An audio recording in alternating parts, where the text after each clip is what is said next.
Thanks, Kevin. No problem. Good to go. Thanks.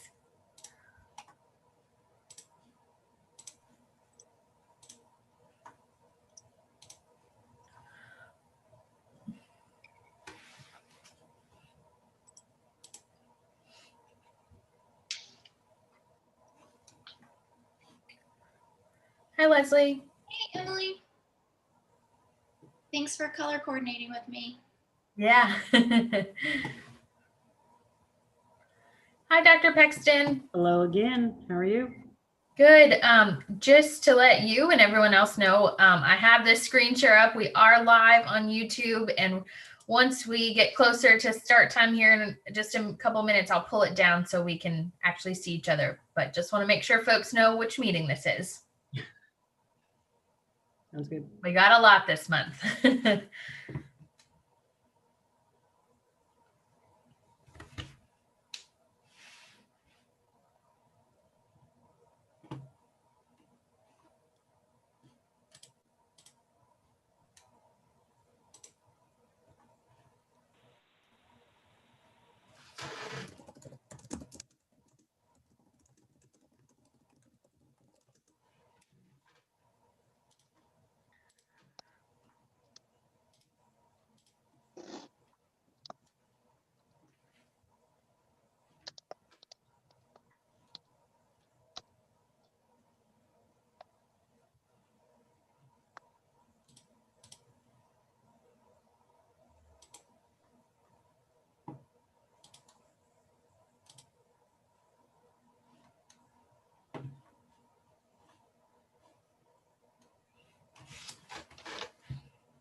All right, let's see. Still think we're waiting on a few more folks.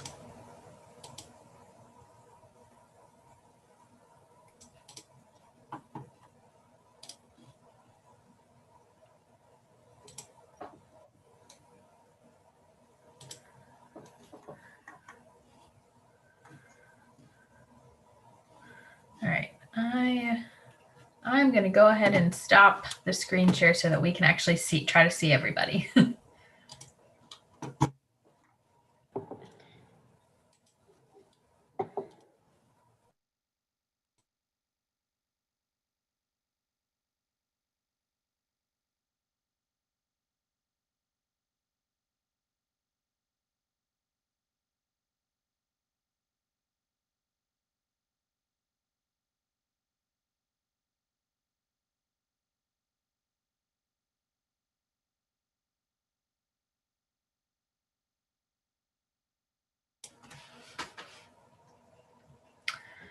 Looks like we are just waiting on Mrs. Davis-Vaught, and then we will be ready to get going here in just a couple minutes.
let's see.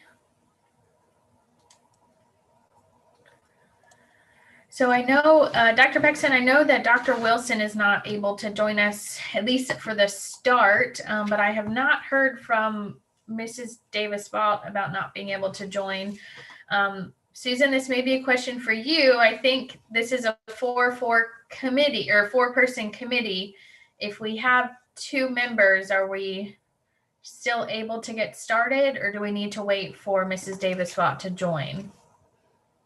How many members are on the committee? I didn't hear. I was having trouble with my 4. audio. We have 4, So- 4 members on the committee. Okay, so we need a quorum of 3. So Great. Oh. Okay. Do we need a quorum, Susan, though, to start or to vote? to vote. But I Yeah. thought that's what she was Okay. asking.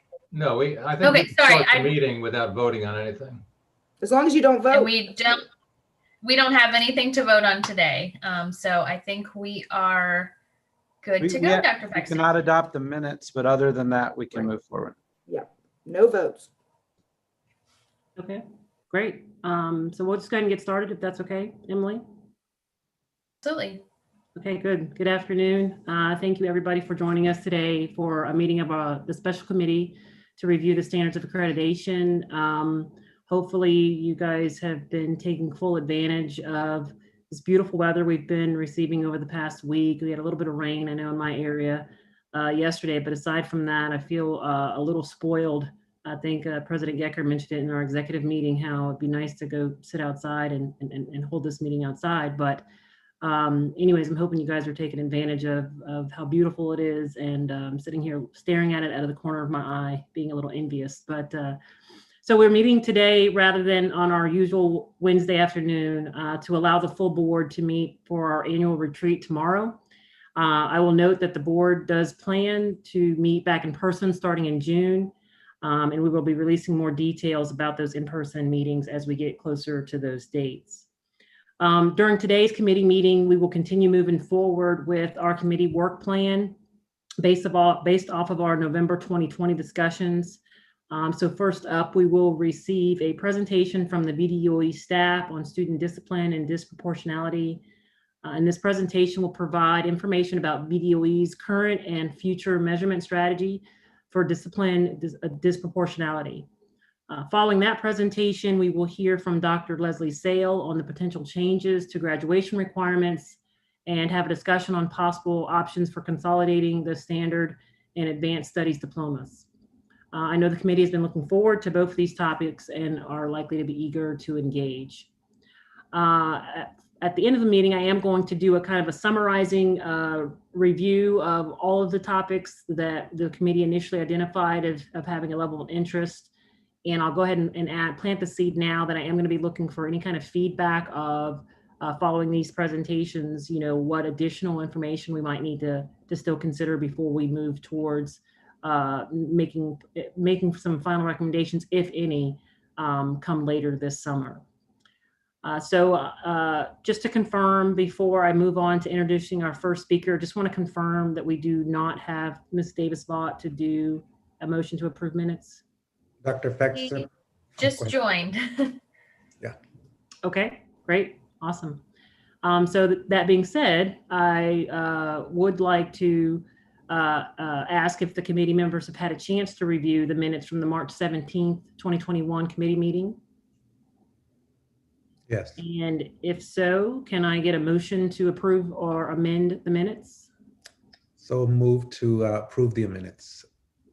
Thank you, Dr. Duran. Is there a second? Second. Thank you, Ms. Davis-Vaught. And we'll do this by roll call. Ms. Davis-Vaught, Aye. Dr. Duran, Aye. and the chair votes aye.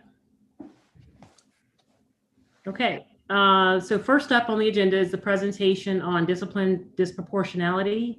Our presenters today are Dr. Jennifer Pivarena, Director of Research, Brittany Kennard, Education Data Specialist, Rebecca Kahila, apologize if I did not get that correct, a School Safety and Discipline Specialist, and Julie Malik, Director of Accountability. Dr. Jen, I'll turn it over to you to get us started. Great. Thanks so much, Dr. Paxton. Good afternoon, Dr. Paxton, members of the committee, and Dr. Lane. I'm pleased to kick off our presentation this afternoon. We'd like to provide you with information on the department's current and planned use of data on discipline disproportionality.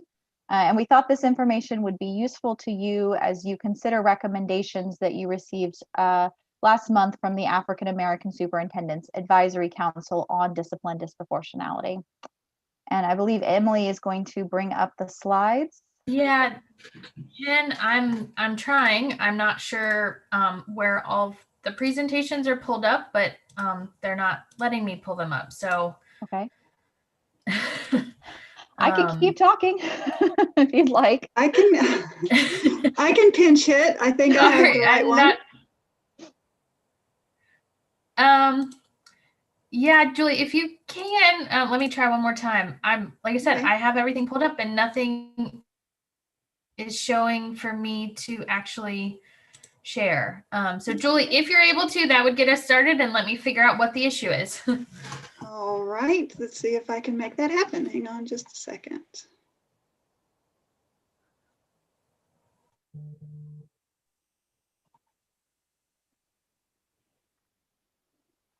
All right. What was that? Thank you, Julie. You bet. You can go ahead to the second slide for me. That'd be great.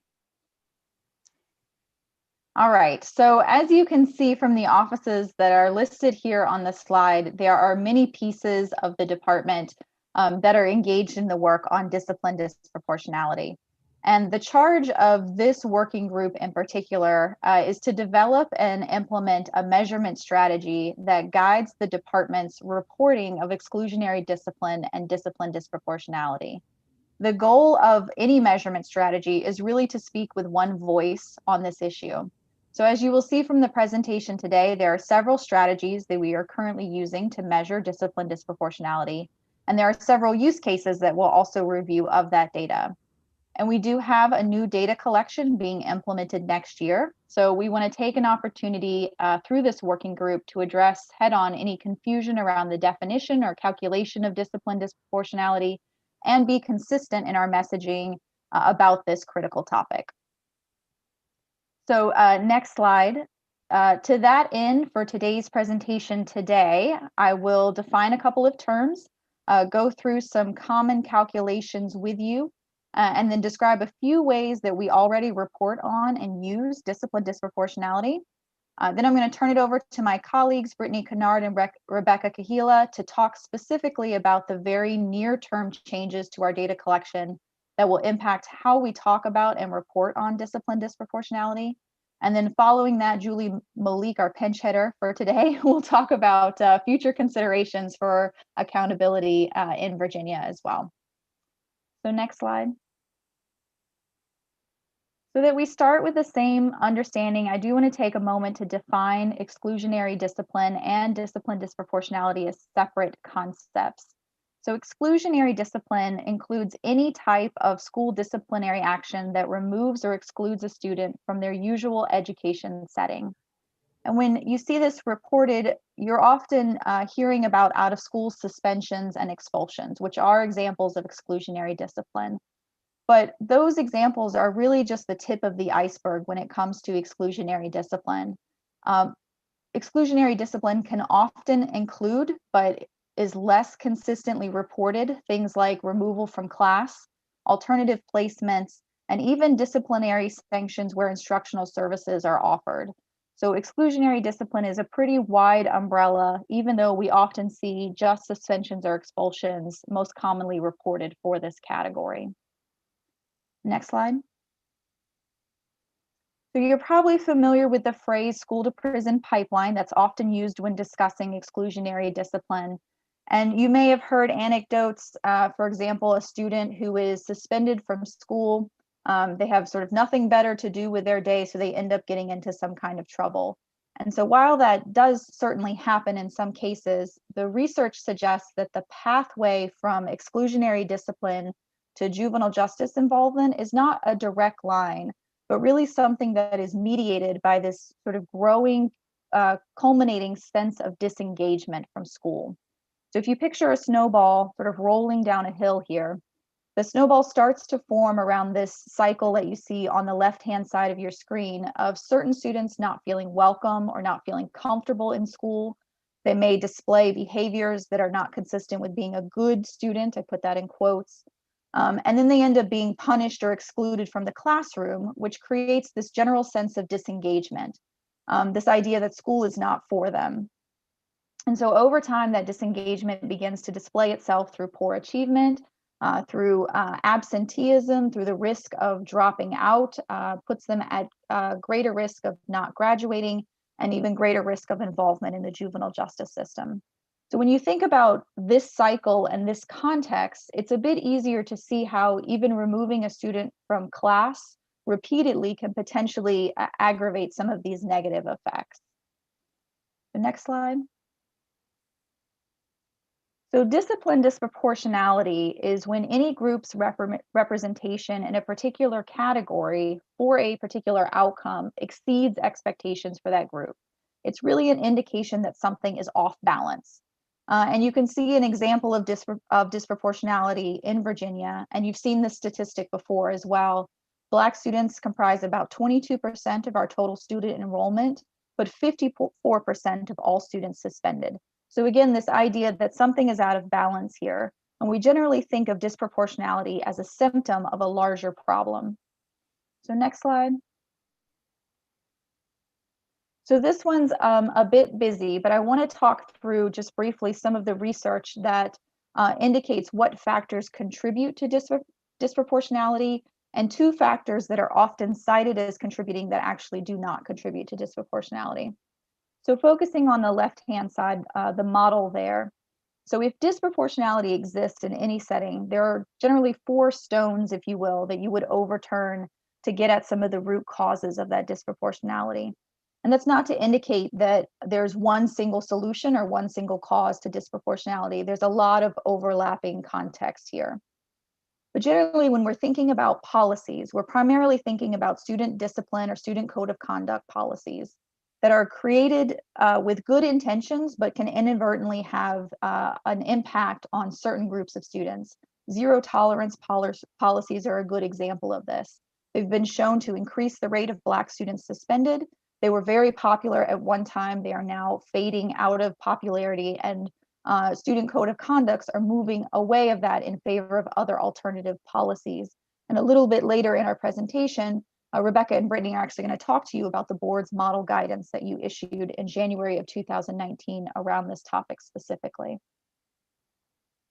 When we're thinking about processes, we're talking about the implementation of policies. So are those policies being implemented differentially in different student groups, or are there alternative strategies in place that provide supports instead of punishment? When we're thinking about places, I think the context, particularly in Virginia, is that schools are becoming increasingly more isolated by race and poverty. And so school segregation is often associated with unequal resources. And schools where the majority of students are students of color, or there is a high concentration of poverty, those schools may have fewer resources for preventative measures. They may have fewer resources for alternatives to suspensions. And so we often see high rates of discipline and discipline disproportionality occurring in those settings. And when it comes to people, we're really talking about biases, both explicit and implicit, where we want to modify the behavior of adults in the building and also create a diverse workforce, which is a priority of this board. So it's just as important to rule out factors that do not explain disproportionality based on the research, and that's sort of the right side of this slide. So there is unfortunately a common assumption that Black students on the whole behave worse than their peers. But research would suggest that even for the same incident, the same behavior in the same school, Black students are still more likely to be suspended for that same incident, that same behavior, than their white peers. And the second piece of this is poverty. So while poverty is absolutely important to think about the context of place and what concentrated poverty in particular, the impact that has on communities and families, multiple studies suggest that race is consistently a bigger predictor of discipline disproportionality than poverty. So when you compare the outcomes, the disciplinary outcomes of poor Black students to poor white students, you still find that Black students are more likely to be suspended in those settings. So next slide. I do want to make a couple of points about calculating disproportionality. And we're going to dive a little bit deep in this, and then we're going to come up a little bit for air and look at some specific use cases. So at the department, we commonly use relative risk to calculate disproportionality, particularly when our goal is to identify an area or a building or a division of concern. This is not the only way to measure disproportionality, however. And so part of our process as the working group that I mentioned earlier is to really evaluate our measurement options to determine what methodology not only accurately reflects disproportionality, but also can be clearly communicated to the public. So in the moment, I'm going to walk through an example for you of relative risk, but I do just want to state that the calculation in general divides the likelihood of an outcome or the risk of an outcome for one group by the risk of that outcome for another group. One common misconception about disproportionality is that students who have repeated events, so students who have multiple suspensions, can contribute to disproportionality. That is not true with the way that we calculate it here, because in these calculations, a student only counts once. So even if they're suspended 2 or 3 or 4 times, in these calculations, when we're thinking about disproportionality, that student is only counting once as a student suspended. And when we're interpreting relative risk, and we'll get into this in the example on the next slide, it's really looking at the strength of the relationship between the outcome and the group at risk for that outcome. So next slide.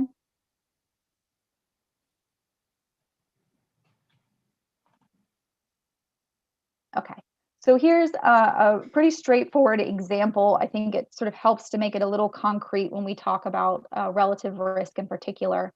And so in your numerator, you have the number of Black students suspended in this case, divided by the total number of Black students. That could be in a school, it could be in a division, sort of whatever unit you want to make it. And what you do is you divide that by the number of non-Black students suspended and divided by the number of non-Black students. So that's essentially the risk of a Black student being suspended divided by the risk of a non-Black student being suspended. And so we've made up some arbitrary numbers here, but if you do the math, you get a relative risk of 3.07.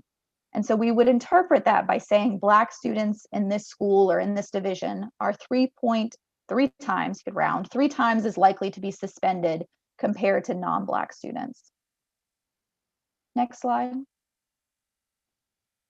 So I do want to walk you through a couple of examples of the way that the department uses that data and reports on discipline disproportionality. And again, you're going to see some variation in the measurement here, and that's something that we're still evaluating, but there are multiple ways to measure disproportionality, and depending on your purpose for the measurement and what you're trying to achieve, that may vary some. So next slide, Julie. You can go to the next slide. We'll go through each of these. Thanks. Okay, so starting with special education. So for students with disabilities, the feds require states to determine if disproportionality is occurring in a number of ways, including, as I've noted here in red, for disciplinary actions.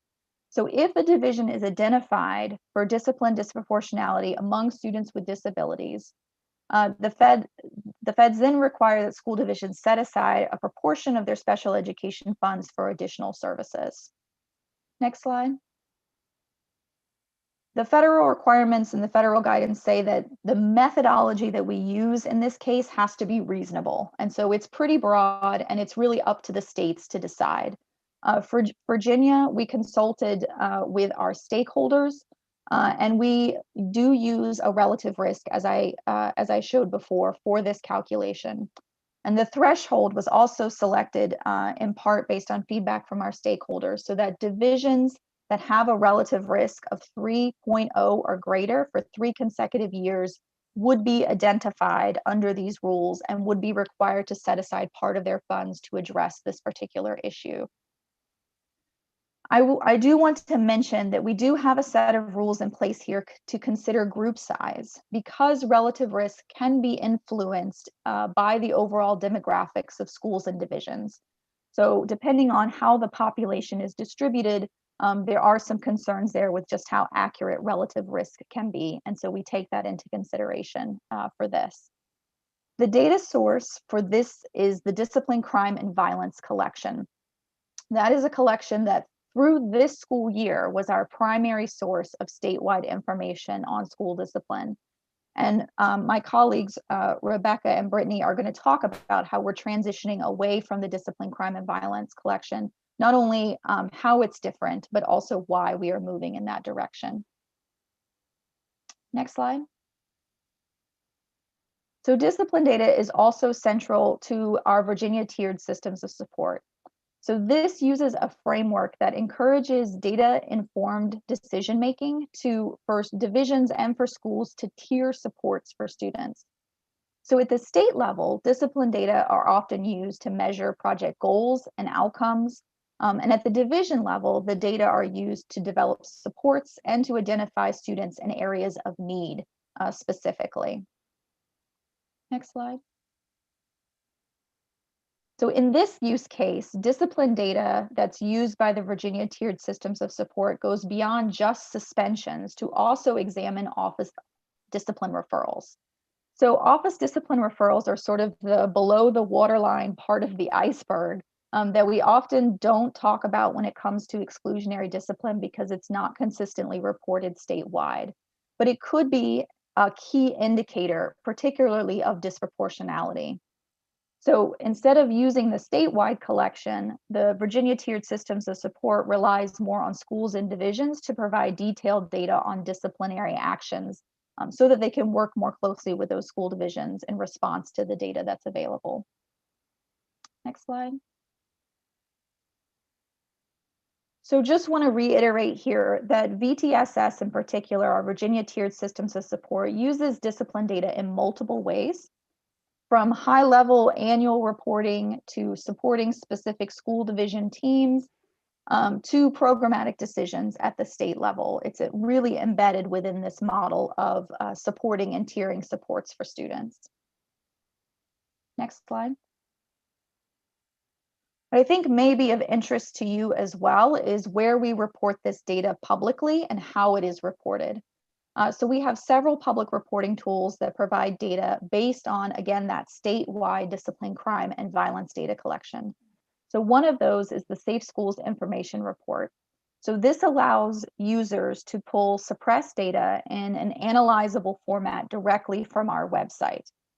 We also have on the school quality profiles 2 visualizations on discipline data, and I have snapshots of both of those on the next 2 slides. So we'll go through those specifically. Julie, next slide. Okay, so this is a snapshot of one of the visualizations on the Learning Climate tab of the school quality profiles. So the SOA currently requires public reporting of incidents of crime and violence. And so this is the statewide incident count for those select offenses. And then next slide. So again, on the Learning Climate tab, we do also report for suspensions, as you see here, but also for expulsions, the percent of student population compared to the percent of suspensions. So this is one of the different ways that we reflect disproportionality. So you could glean from this visualization the statistic I presented earlier about Black students comprising 22% of the student population, that's on the left, but 54% of suspensions, and that's on the right. So with our new data collection, which we are going to talk about in just a moment, we will have another opportunity to evaluate the metrics that are featured on the SQPs and determine where there could be some updates. Next slide. And the last use case that I wanted to talk to you about is a quarterly research bulletin that we put out back in February 2019 that was focused on discipline disproportionality. And I've pulled from that just a couple of snapshots of some of the mapping that we did for discipline disproportionality. And you can see here, again, we're focusing on a relative risk. That was a way for us to categorize the disproportionality that's happening across school divisions. And so this map here compares the risk of suspension for Black students compared to non-Black students. So very similar to the example that I walked you through a couple of slides ago. And what you can see here is that 16 divisions in our state have a relative risk of 3.0 or greater, meaning students in that division, Black students in that division, have a higher risk of being suspended. And I think what you can take from this map is that disproportionality is a statewide issue, and it is something that certainly needs more attention and needs to be addressed. And this is really, again, just the sort of tip of the iceberg, if you will. Julie, if you could move to the next slide. If we even look one layer deeper than the map that I just showed you and just look at gender, and I apologize for the small type here, but what you can see here in the top left is that we have 12 divisions in the state that have a high relative risk for Black male suspensions, but 41 divisions in the state that have a high relative risk for Black female suspension. So even just sort of taking this one level deeper and starting to disaggregate the data, you see some disproportionality even when it comes to gender as well, where our Black female students in particular are at much greater risk of suspension. Next slide. And so with that, I'm going to turn it over to Brittany Kennard and Rebecca Kahila to talk through the framework and the details of our new data collection, the Student Behavior and Administrative Response collection.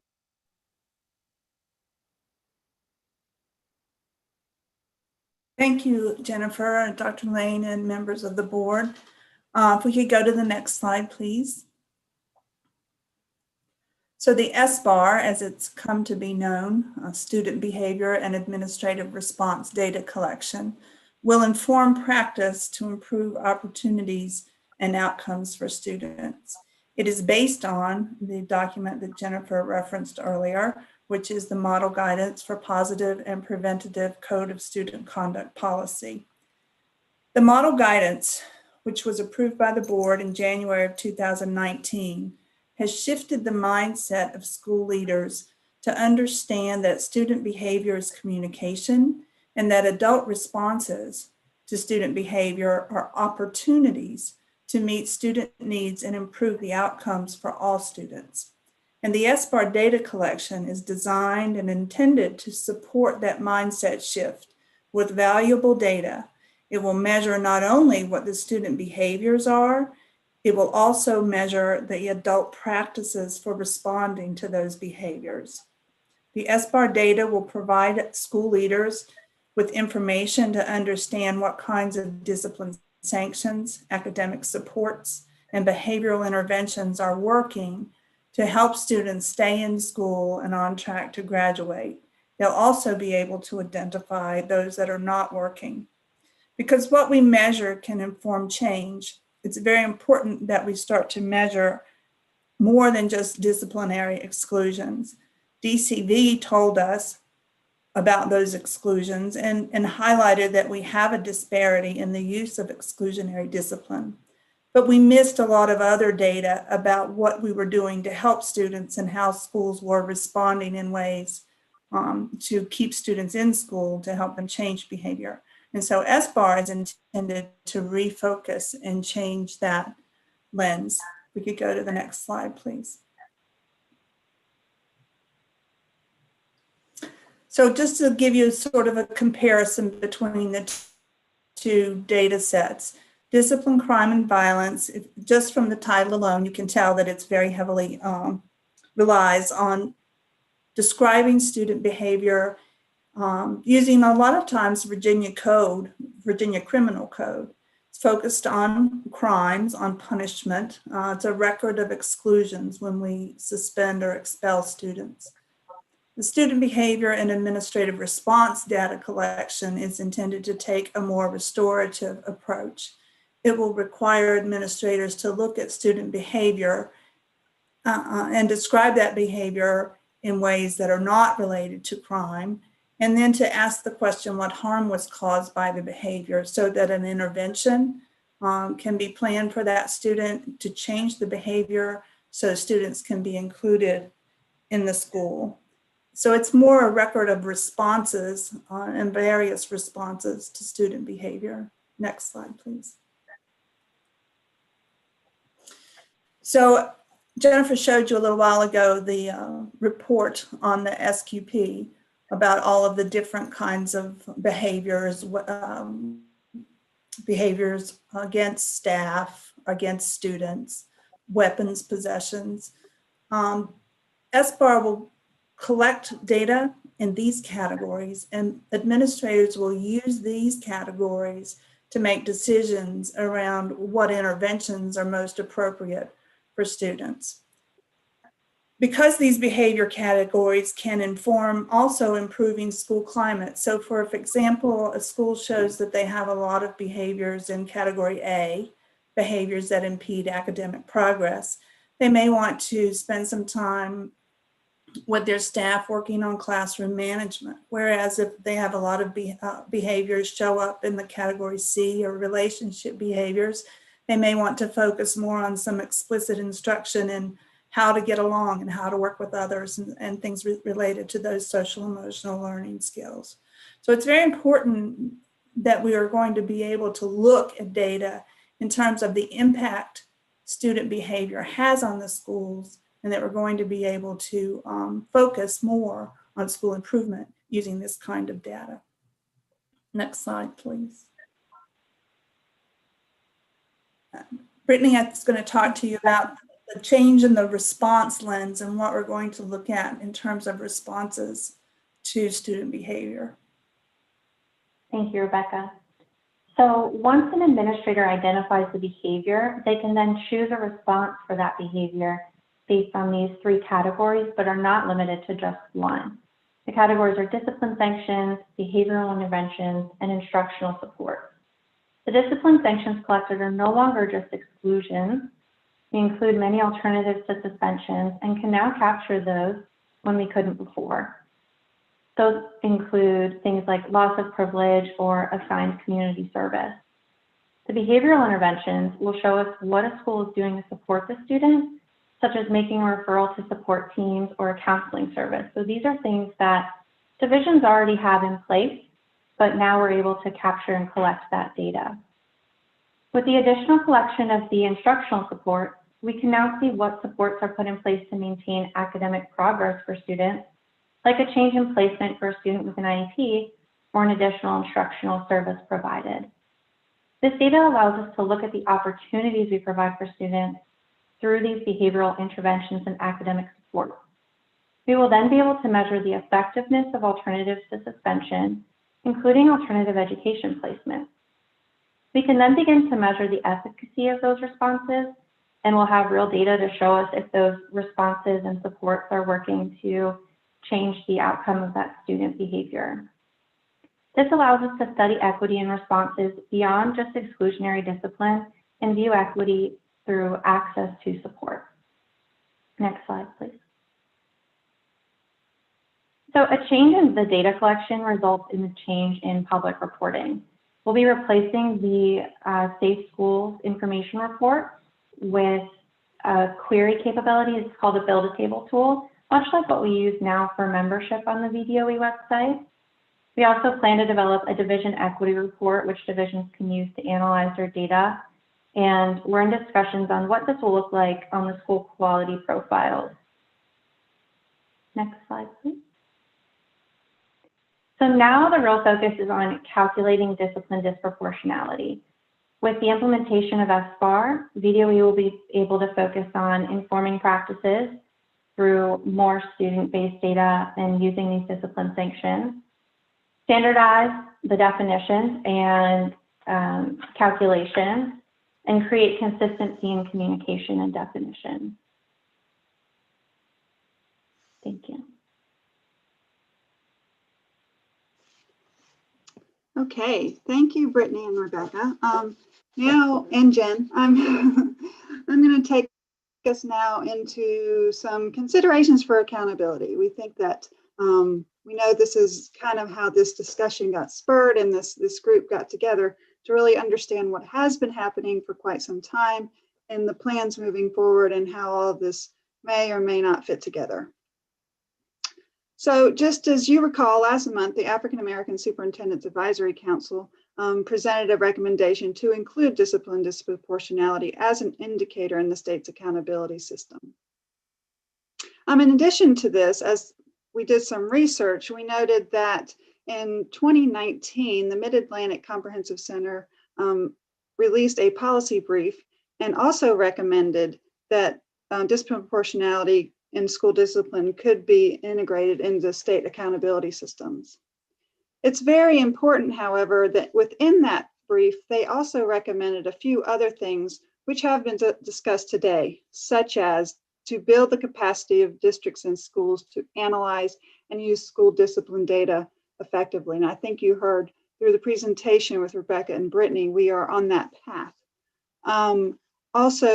It's also very important that they recommended that we expand states' collection, reporting, and use of discipline data beyond the previous requirements. So we have definitely made a leap in that regard. So those recommendations are all lumped together. So once we have moved forward very well with changing some of the data collection. So just wanted to acknowledge that in this reference. So as you have seen this before, there's multiple levels of accountability. So truly analyzing at what point this data would be most effective to create change and improvement is part of the larger discussion that we'll have in the future.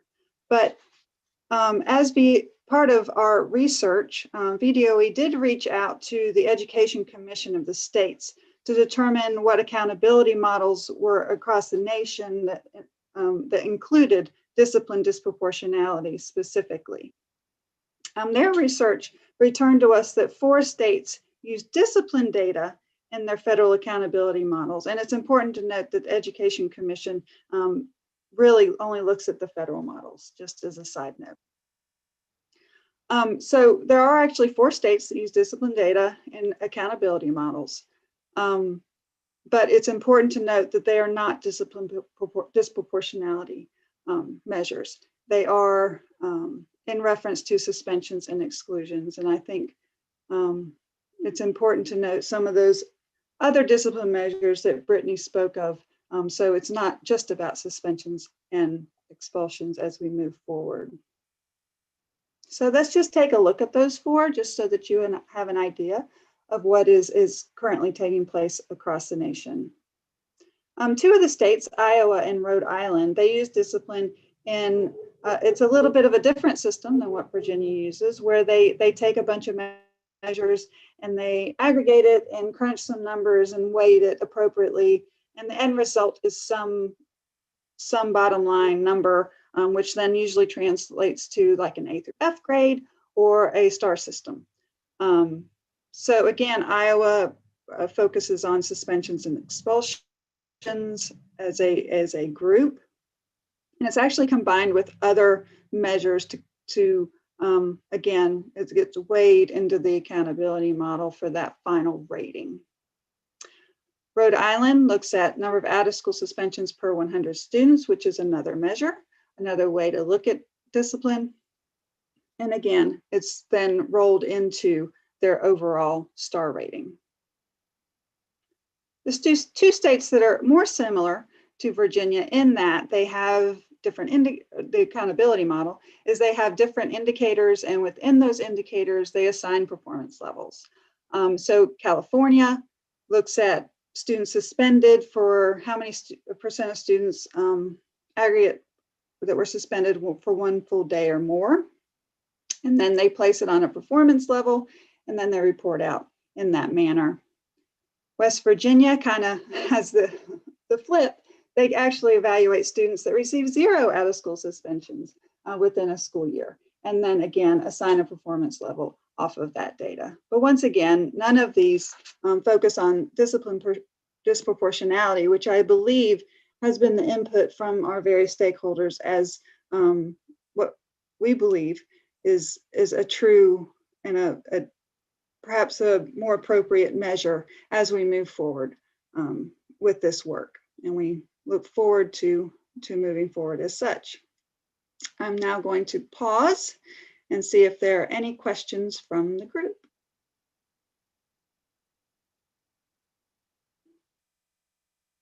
And I'm going to stop sharing so that we can see everyone's face.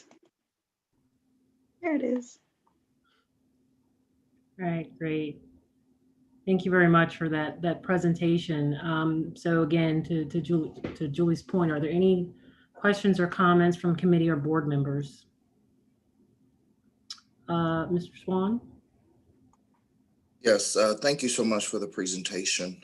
Just had a question about the performance levels. When society looks at that, is it specified that the performance level is just based off of the discipline, or does it also include the academics in that once it is projected? It depends on the model. The California and the West Virginia, it's similar to our accreditation system where that indicator has a performance level, and some of those might also fold in other school quality, such as a survey or whatnot. Each state is actually a bit different. And then the other two states, Iowa and Rhode Island, it is the final performance level as we know it, or as we think of it, is actually combined in with all of the indicators for a final answer or a final determination. So the accountability models range dramatically from state to state. Thank you so much. You're welcome. Ms. Davis-Vaught? Thank you very much for your presentation. I appreciate everything that you put into this. It was very timely, and I applaud your efforts for your research. And I specifically enjoyed how you addressed the disproportionality. But I'm curious if the SBAR if there were any conversations around or discussions around family connections, because at the elementary school level, and I go back to what Ms. Walker has said in many presentations about what are the inputs, what is it that we're doing. And I know that in my corner of the world, the effort to get to the core problem with each of our children is sometimes a little bit beyond what the child is can actually be held accountable for during the school day. It's a function of what's going on at home, the training, the modeling, and how they handle situations at home. So have there been any conversations about how the inputs of the school system could be evaluated? The extent that school systems and teachers and principals and divisions go to in order to modify behavior?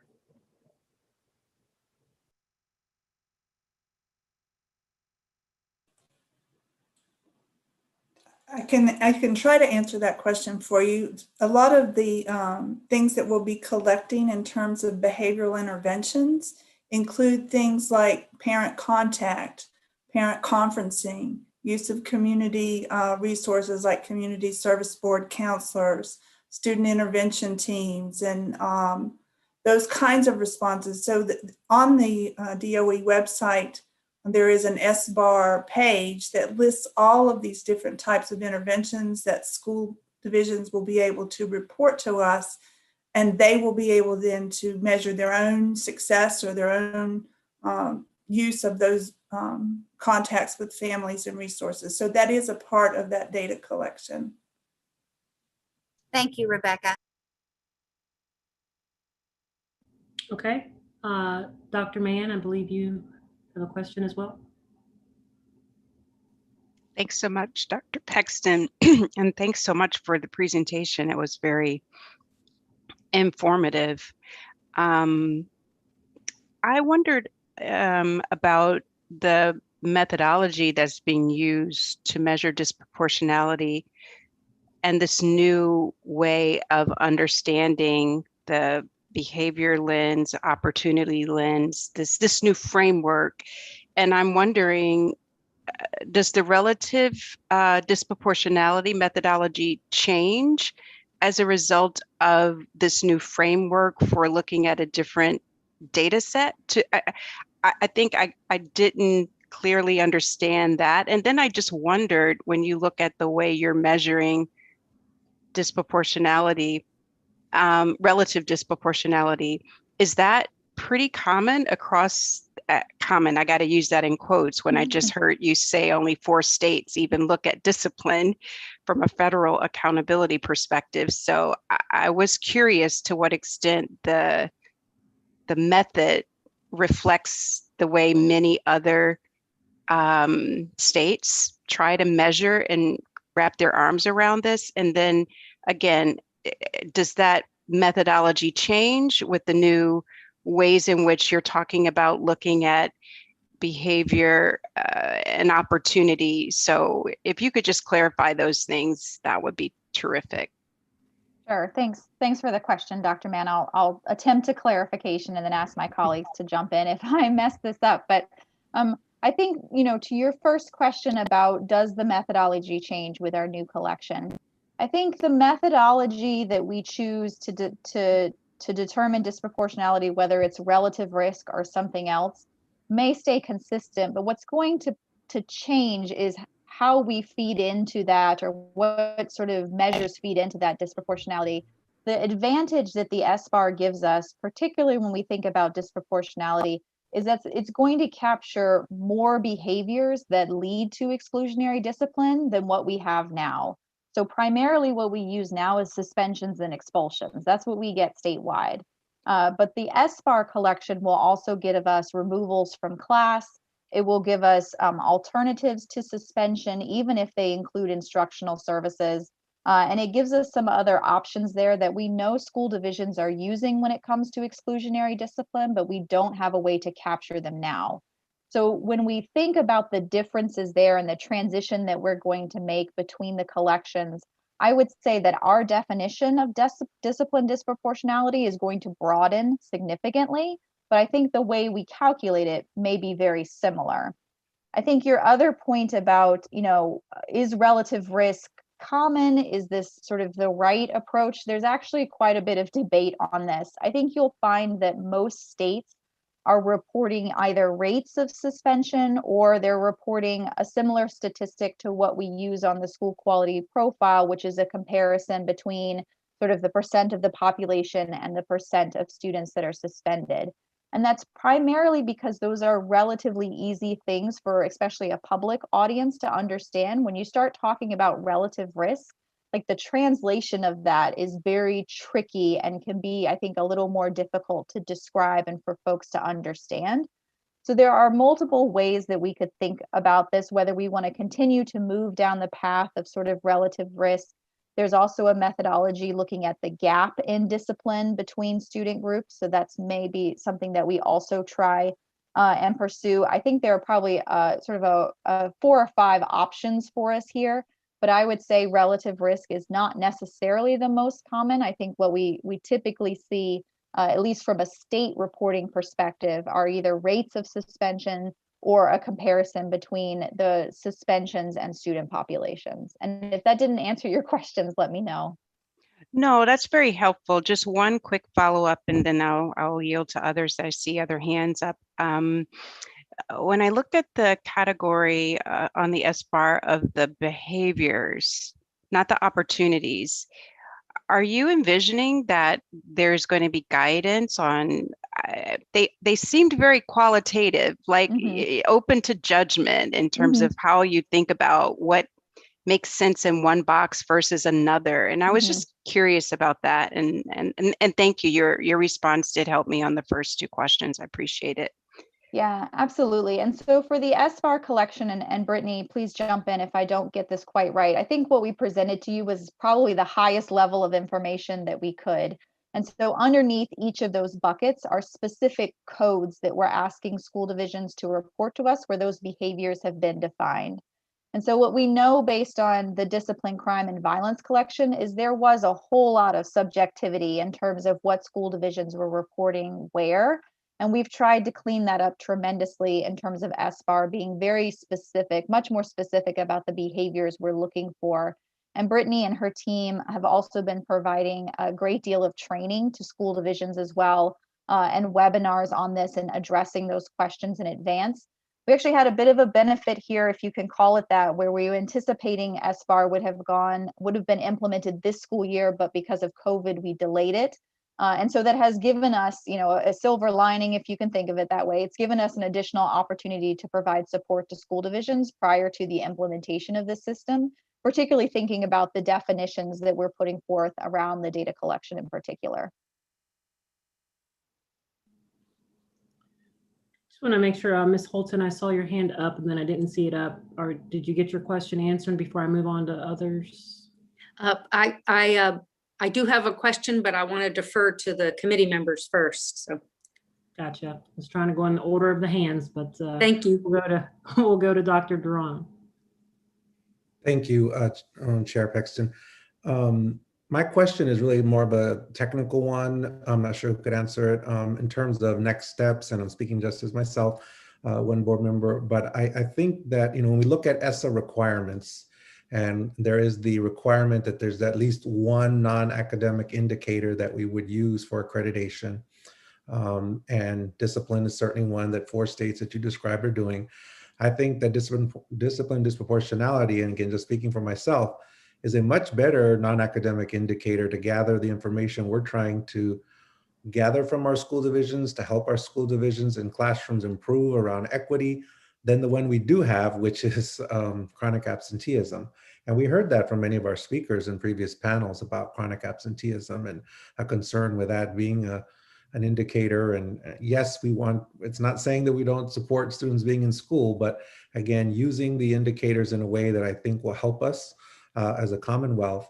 So my technical question is, I don't know if it's Dr. Lane or if it's Julie, I'm not sure who, if we were to consider, and I'm not saying we are, because I'm just one person advocating for this, but if we were to consider that we would change our non-academic indicator from chronic absenteeism to discipline disproportionality, what would be the process for approval from the USDOE, and what would be the next steps that we would have to consider? And I know also USDOE says at least one non-academic indicator, so we could potentially have just this as a second one. But just curious about that process, because everything you shared today, first, thank you, was very compelling. And for me, reaffirming of what we need to do in terms of having this as an indicator. I think this is exactly the type of information and the reason why we have standards of accreditation, to allow us to hold all of us accountable, from those of us on the board, leadership, all the way down to the classroom, around what we've espoused. And we've espoused equity and cultural competence and supporting students in the classroom, regardless of race, gender, a variety of other things. But yet, if our accreditation does not match what we're speaking to, then sometimes it's received as it's just talk and we're not walking the walk around that. So I find this to be very exciting. And I thank you for sharing it in the way you did, because I think it helps frame what I think this committee was all about, was to find areas and ways that we can best ensure that we're accomplishing what we've set out to do in the Commonwealth. And we again heard from many stakeholders who came for us. Dr. Pexton organized a very great panel previously, and they spoke about the non-academic indicator as not being meaningful, or in some cases, just an area that they don't feel is helping them overall. This, I think, will help us move there. So again, I'm speaking as one person, because I know we have a lot more discussion amongst the board, but I don't know the next steps about the logistical component of if we were to change and what that would look like. Thanks. I'll answer that question, Dr. Pexton, if you'd like. And I'll actually defer to Julie, who's our resident expert on amendments to our application, to go through the techniques of that with you. But certainly it would be a matter of amending our application. I think I would recommend to you that you not adopt more than one indicator, just because of the process that you have to go through to change it ever again.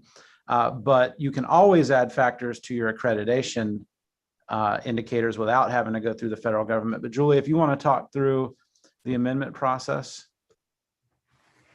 Thank you, Dr. Lane. Yes, that's my line of thinking. We can always take a look at our standards of accreditation as the state model and make changes without the U.S. Department of Ed input. However, if we do want to change our federal model and include that, then it would require an amendment and this would be a part of a school quality student success indicator. Now, there are requirements of indicators to be a school quality and student success indicator. And one of them is the ability to disaggregate amongst student groups. So as a school's overall disproportionality rating, that is not necessarily, it's a more of a characteristic of the school. So it would have to be researched. So that is a very different process. But as Dr. Lane rightly mentioned, our standards of accreditation is controlled by this board and could be modified in a much more simple manner. So to follow up, your recommendation, Dr. Lane and Julie, would be to really not go through the non-academic indicator process at the federal, but to us to consider at the state? I mean, help me understand what. Yeah, what I was saying is I would not adopt more than one. I mean, you could choose one and we could probably create a factor with discipline that allowed disaggregated data. It may not be this exact ratio that Jen referenced, but I would only choose one, so you're not having to go back to them constantly on that one. But should you be comfortable keeping both, which it sounds like you may be, then I would keep the one that you have and then edit it in the accreditation system. But should you want to only have one and it be discipline, you can do that. Well, I'll clarify, speaking for myself, and then I love Dr. Pexton, and I don't know when the right time is for all of us to, as board members and my colleagues, to share it. I would advocate having just the one and it being disproportionality on discipline. That's what I would think is the best path forward. But I hope, Dr. Pexton, we can have that discussion at some point, because I think this is a very, very potential positive step that we could take forward. Thank you. No other questions. Yeah, I'll go ahead and offer my thought process there as far as recommendations. You know, once we really came through all the presentations, once we validated and we've kind of reviewed what have we reviewed, what have we discussed, really just communicated with Emily that I would want an aggregate list of what were all the recommendations that were brought before the committee and the board. Share those with the board members so you can see them in one collective review. You know, and sit on it for a while, think about it a little bit, and then come back, and then we'll have a discussion about really what we felt like were, if there were items, it sounds like there will be, but if there were items, which ones would we prioritize that we would want to bring before the board for consideration. So that was kind of my plan as far as how we would kind of go back and really absorb all of this information that we've been so fortunate to learn from the Department of Education. Thank you. Dr. Peck. Look forward to that conversation about this further then. Thank you. Yes. And Dr. Pexton, before you go to other questions, I would, if the board is thinking about changing this indicator or eliminating the chronic absenteeism indicator, it might be good to do a review of why the board did that in the first place. There was some really intentional work around having an input to the system and not just an outcome. And I would say that prior to COVID, the methodology, and I wasn't here when the board adopted it, but part of the board's thinking was that if we addressed inputs, that it would change outcomes. And that was happening, that was working, and chronic absenteeism was having an impact. Now I know school divisions didn't like it, but it's important for you probably to review how that came to be in the first place. Yeah, I certainly agree with that. And again, I think in my mind, the way that this could potentially work is, you know, really when we understand what all the recommendations are, opposite of, well, what other impacts might these recommendations have on other items that are in our SOAs. We at that point is when we would determine what's the best path forward as far as maybe getting some more education, to your point, Dr. Lane, to really understand if we're making the right recommendations and what are the impacts of those or consequences of those recommendations. So. And that's not to say we shouldn't add discipline. Sure. That's more a thought around, you know, I would almost have both conversations separately. Do you want to add discipline? Do you want to keep chronic absenteeism? If you want to keep chronic absenteeism, then we can set the federal government to the side and just focus on the state side. If you want to get rid of chronic absenteeism, then we should focus on the federal and the state side. Agreed. Understood. Thank you. Mr. Swan. Yes, so thank you, Dr. Paxton. So my question is, if we accept the disproportionality for accreditation, is it saying that the greater the disproportionality, the worse the accreditation, and vice versa? Mr. Swan, we asked that one more time. I just want to make sure I understood the question. If we accept the disproportionality for the SOA, is it saying for, according to the schools, the greater the disproportionality, the worse the accreditation for the school, and the less the disproportionality, the greater the accreditation for the school? Is that's what that's saying? I think it very well could say that. I think that when you get to the point that you decide if this is going to be a factor in accreditation, there are a number of ways that we could have it count. What the board has typically done in these areas is they've created a range where you would say this range of disproportionality would be a level 1 indicator. This range of disproportionality would be a level 2. This level would be a level 3. And then there are certain things that happen based on how many level 2 or level 3 indicators a school division has.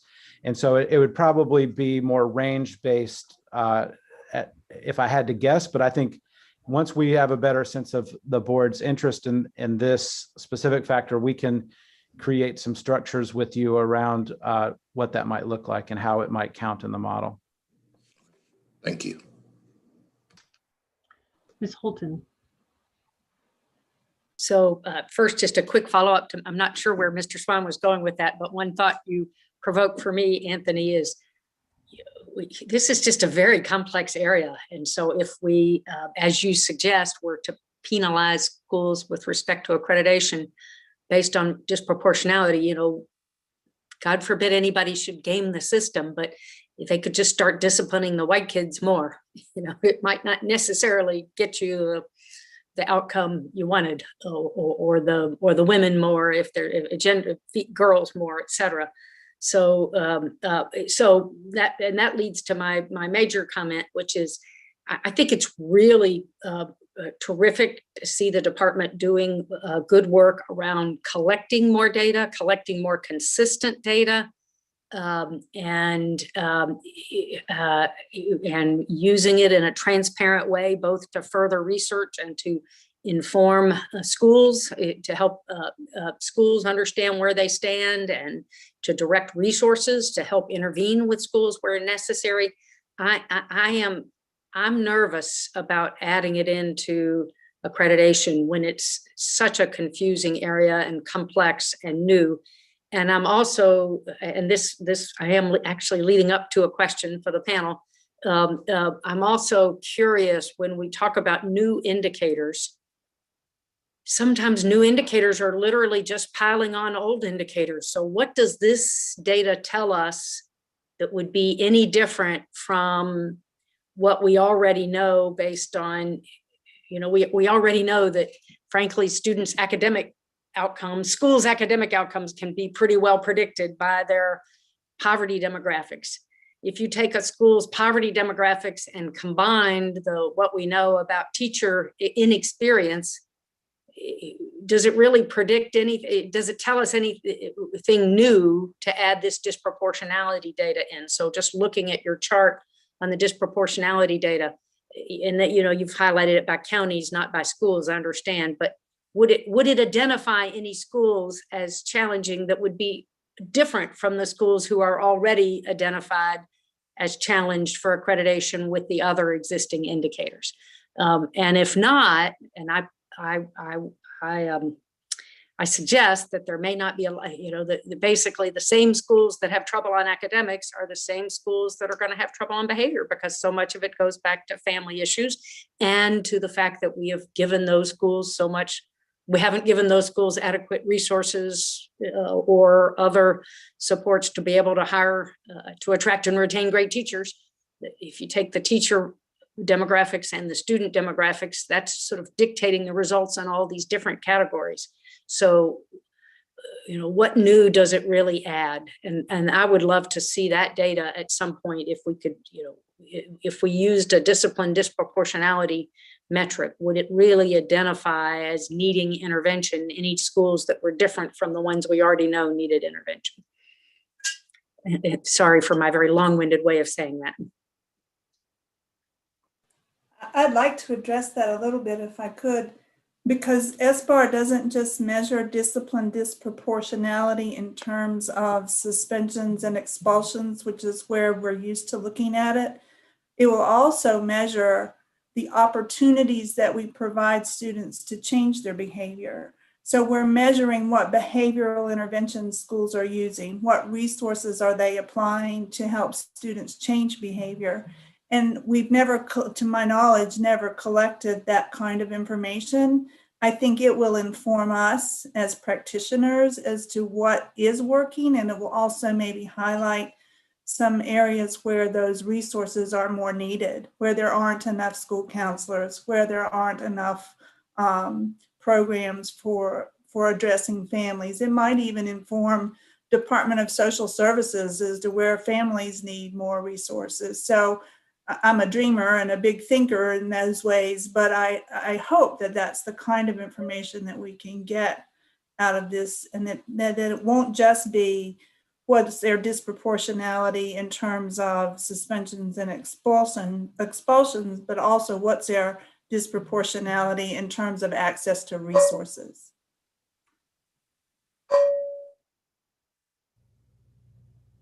I think you do raise an excellent point, Ms. Holton. And with the transition to the new data system, we have to, our data may change dramatically after the SBAR with some of the changes that Rebecca just noted. So we have to be aware to also speak to Mr. Swain's notes.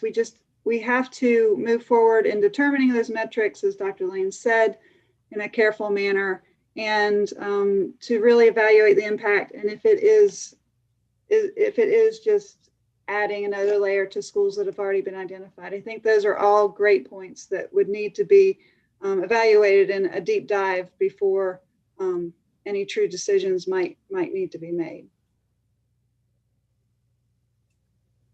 Thank you. Thank you. Okay. Keisha, can I ask a question? If the committee's done? Sure, Dr. Robertson did have his hand. No, that's fine. I just Slightly raised. I'll go ahead and go to him if that's okay, President. Please. Okay. And I'll be very, very quick. Again, a very compelling presentation. Thank you all. And I really like Dr. Pexton's suggestion that in a subsequent meeting or subsequent material that we have side-by-side comparison. I took that to mean to share with us research which speaks to the academic outcomes that are affected or enhanced by programming in either of the two indicators that we're talking about. That will be very important for our conversation. I think that's what Ms. Holton was getting at as well. Thank you. Thank you. President Gecker. Yeah, I was just curious, what levers do we have to sort of drive the behavioral change we want to drive short of the accreditation model? It's to Ann's point, it's not clear that everything ought to be tied to accreditation. However, it is clear we want behavior on the ground to change. And it seems that the board's opportunities to change behavior are limited. I mean, James was not here when we did the change to, for chronic absenteeism. But one of the reasons we did that was that it was a way to get school divisions to focus on a portion of the population that frankly the accreditation model otherwise wouldn't get to, right? The kids who were so far down the system that they didn't believe there was any hope they'd get them over the threshold, so they just never counted, let's say the bottom 20%. And here, if we want to drive behavioral change, which is clear, has the committee or the staff, talked about what other things we could do? And I know this is the committee dealing with accreditation changes, but honestly, all the performance standards in the accreditation system were meant to drive changes in behavior too. And frankly, in 20 years, it hasn't driven that much change, right? In terms of resource allocation. Does staff have any idea what else we could do here? aside from publishing the statistics that might help incentivize jurisdictions to, change how they train and how they operate? If I can, just comment. Hi, good afternoon, everyone. Leah Walker, Director of Equity at the department. And I just want to weigh in a little bit on Mr. Gecker's question and some of the other board members' conversation and questions. I think one of the ways that we tend to think about school discipline disproportionality from an equity perspective is that it actually serves both as an input and an output in some ways. It does, in fact, measure access to learning opportunity, right? Which we tend to think of more as an input. If students are excluded from instruction, then they're not able to benefit, right, from the learning environment and then able to contribute to the academic achievement outcomes that ultimately we're all primarily concerned with. And so I think it's really important to kind of keep that context and framing in mind as we think about school discipline disproportionality, that while we often think of it as an output, it is in fact a measure of access to learning opportunity. Secondly, what I'll say is that when we really look deeper into the data, and we didn't do that deep of a dive into the discussion today around discipline disproportionality, what we know to be true is that the discipline disproportionality largely is impacted by subjective offenses. So typically where we're seeing the overexpansion or overuse of suspension amongst Black and Brown students in the Commonwealth of Virginia are for those subjective offenses. If we don't begin to hold our school personnel accountable for the bias and other factors that contribute to that type of discipline dispensation, we're not going to actually see any change in the system.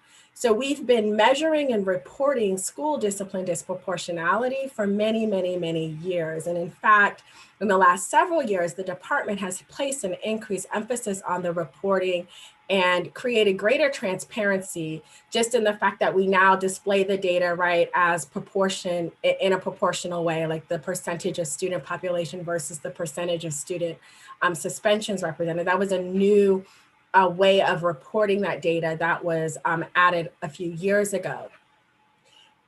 We would like to say that that resulted in, right, some positive change amongst outcomes that we're seeing for students, but in fact, it hasn't.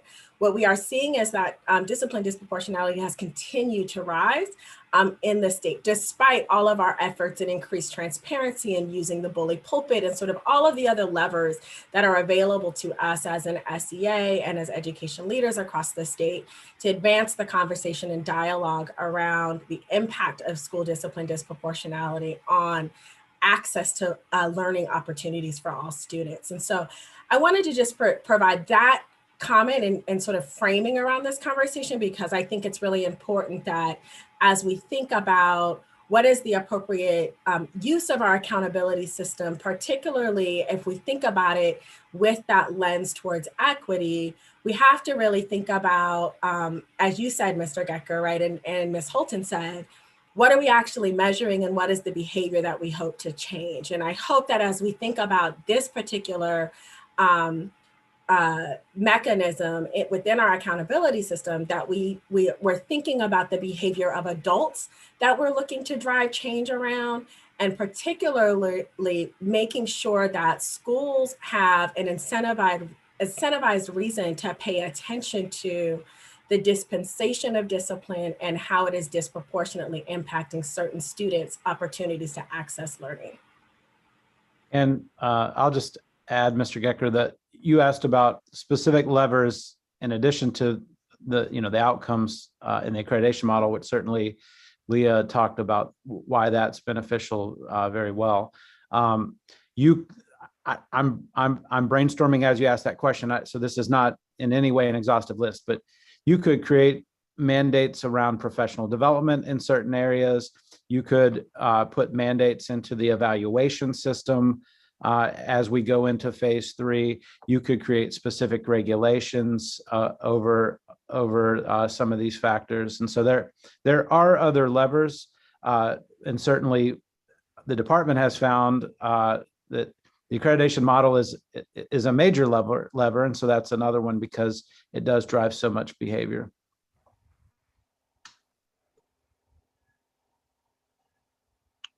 Okay, I'm gonna ask if there's any final questions before we move on to our next presentation.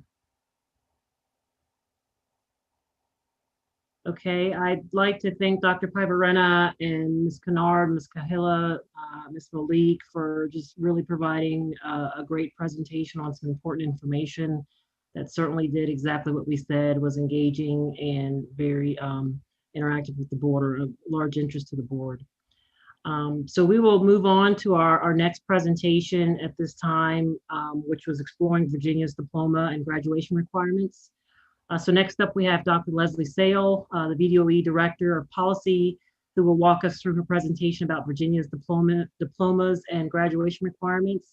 And her presentation will help us better understand the board's authority, the evolution of graduation requirements, and possible changes to both graduation requirements and the consolidation of diploma types. So with that, Leslie, I will turn it over to you. Wonderful. Thank you so much. And it is wonderful to see everyone, albeit virtually. And I will apologize, with the beautiful weather comes lawn care. So some ambient noise in the background as folks are getting outside and taking care of their yards. But I will do my best to speak loudly, and hopefully you guys can hear me. And I hope you will let me know if that is not the case. So in the last several months, both the board and the SOE Special Committee have heard several presentations that have asked us to re-examine some of our expectations for Virginia public school students, specifically our high school students seeking to earn a diploma.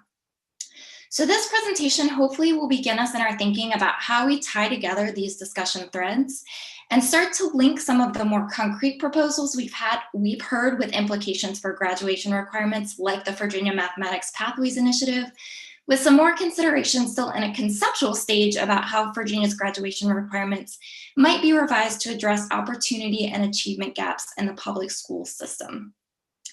So noting that some of this work is still abstract, this presentation I think is aptly named because of its exploratory nature. So in that way, the information we offer here today is not meant to be preconceived in how we do some of this work, but is really meant to serve as a basis for ongoing discussion as we flesh out those ideas and proposals. So Emily has carried us into the next slide, which is helpful before we jump in. And of course, this is where my policy brain always tends to start us in a discussion. I thought it would be helpful to revisit the board's operational space as it relates to the topic at hand. So the General Assembly has prescribed some specific skills and coursework they believe necessary for graduation, but language in the Code of Virginia really empowers the Board of Education to determine and construct graduation and diploma requirements. And as this group well knows, these graduation requirements are set out by cohort in our standards of accreditation. So Emily, next slide. In addition to setting out graduation requirements themselves, the standards of accreditation also give us insight into the vision behind and the purpose of establishing graduation requirements. So the quote provided here is found in the philosophy, goals, and objectives section of the SOA. And I'm actually just going to pause here for 1 second to give the committee and the board members joining us a second to read this.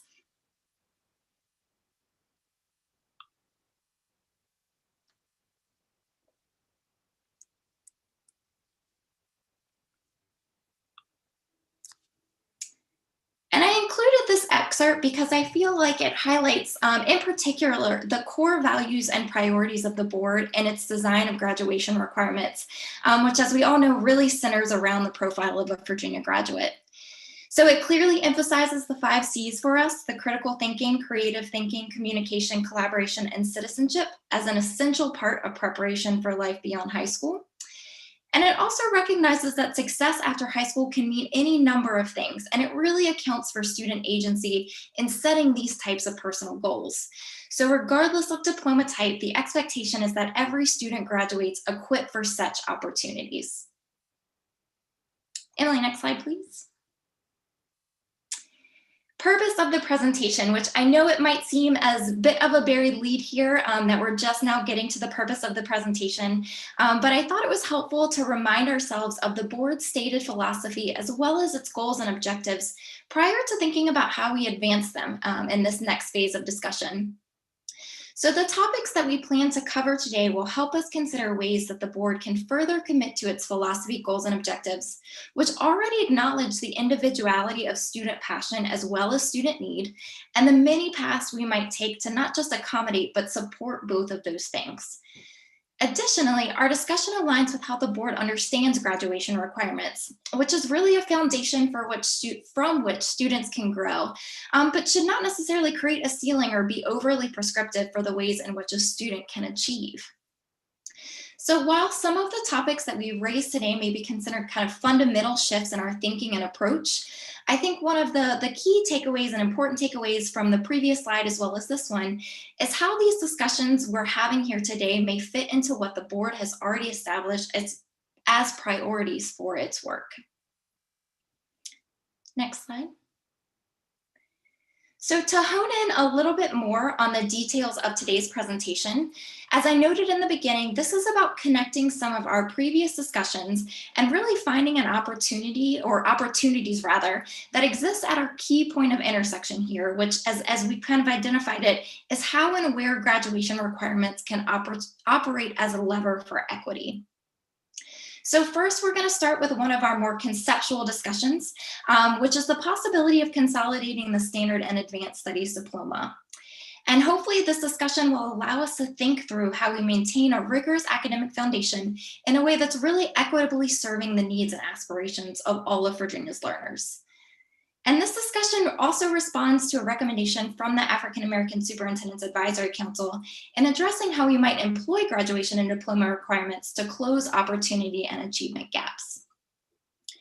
So, and quickly, just to acknowledge that this presentation is really only meant to discuss the standard and advanced studies diploma as part of a consolidation effort.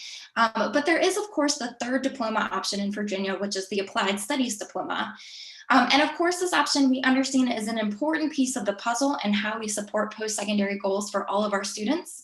But the Applied Studies Diploma actually is also the subject of some department review and revision based on recommendations that came from the JLARC study on K-12 special education in Virginia.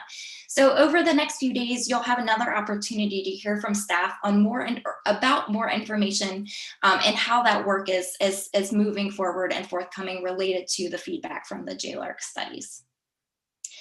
And secondly, we will discuss this on kind of the more concrete side of the spectrum, the Virginia Mathematics Pathways Initiative, which is really also congruent with the board's goals and objectives and how implementation of the VMPI will impact graduation requirements in ways that promote educational equity, specifically in math instruction. So next slide. So again, starting with our consolidation of diploma discussion, which again is in that conceptual space, I'm going to have us time travel a little bit to provide the context on how we landed with our current diploma structure. In 2011, the board amended the standards of accreditation to sunset 3 of its diploma types, which was the standard technical, advanced technical, and modified standard diploma options.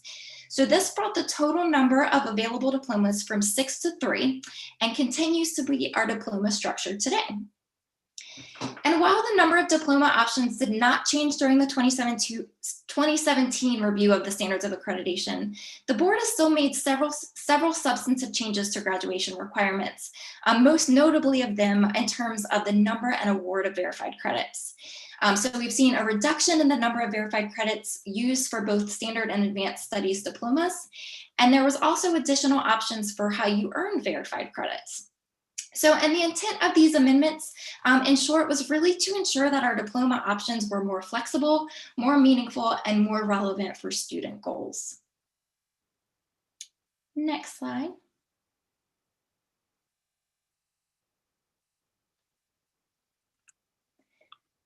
In its discussions leading up to the 2017 revision, the board also heard a recommendation from VDOE staff on the merger of the existing standard and advanced studies diploma into a consolidated or Virginia diploma.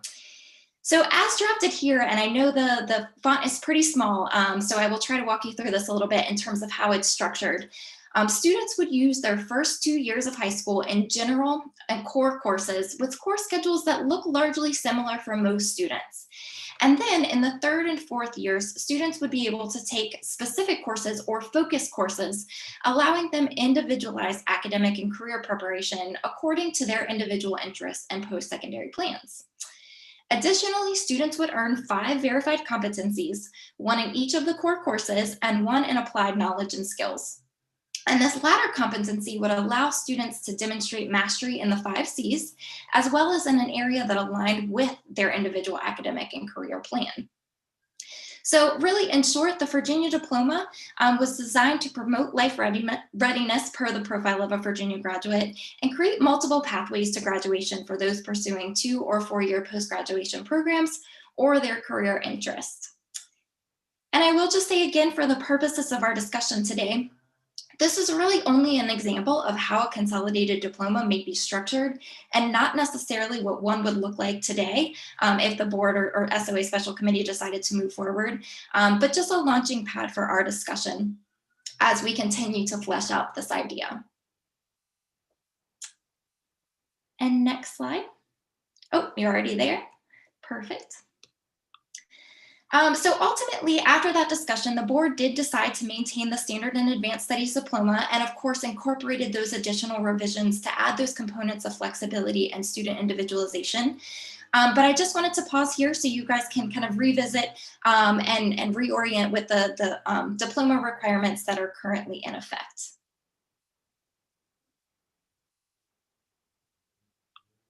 Next slide.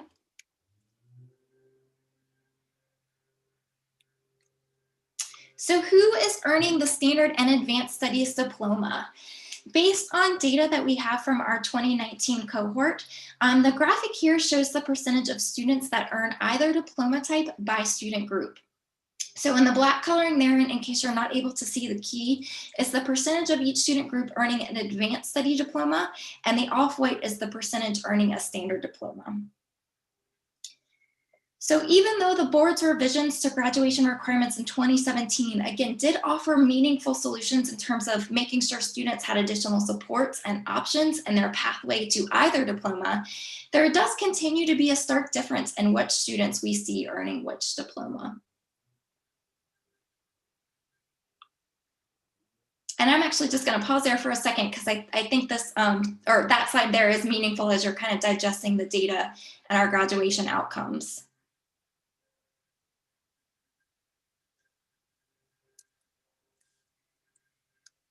And Emily, I think we can probably hop to the next slide now. So not only does the data in the previous slide demonstrate a persistent disparity in graduation outcomes, but as we all well know, a lot has occurred in the years since the 2017 SOA revisions that signal the need for this discussion again in 2021. So both the board and the department have committed to and reinforced educational equity as a priority in its work. And some of the examples that immediately come to mind for me are the board's comprehensive plan, its SOQ prescriptions, its statement on racial equity, among a variety of others. And with respect to the department's examples, some of the ones that are recent and top of mind are our recently developed roadmap to equity and the Ed Equity audit tool. And of course, the ongoing work and initiatives of our Office of Equity. And I will say, as I was brainstorming examples, it was difficult to synthesize the amount and quality and quantity of volume of work that's happened in this space. Since 2017, the General Assembly has also heard legislation responding to the need for flexibility and the pathways to the Advanced Studies Diploma in particular. So the bill that's coming to mind during the 2020 session, there was a bill passed that allowed certain students to substitute computer science courses for world language course credits when the substitution was determined appropriate in the student's individualized education plan. So it was a very specific and narrow flexibility. But again, the reason for the legislation was based on a concern that some of the rigid requirements didn't allow students to pursue or leverage their academic strengths, and therefore saw that as preventing them from accessing a certain diploma type. And most recently, ASAC recommended action on graduation requirements, asking us to take into account the variety of course progressions and the multitude of course options available to students, which was really founded on concerns about access to rigor, flexibility in course selection and application, and then systemic issues related to course placement, among others.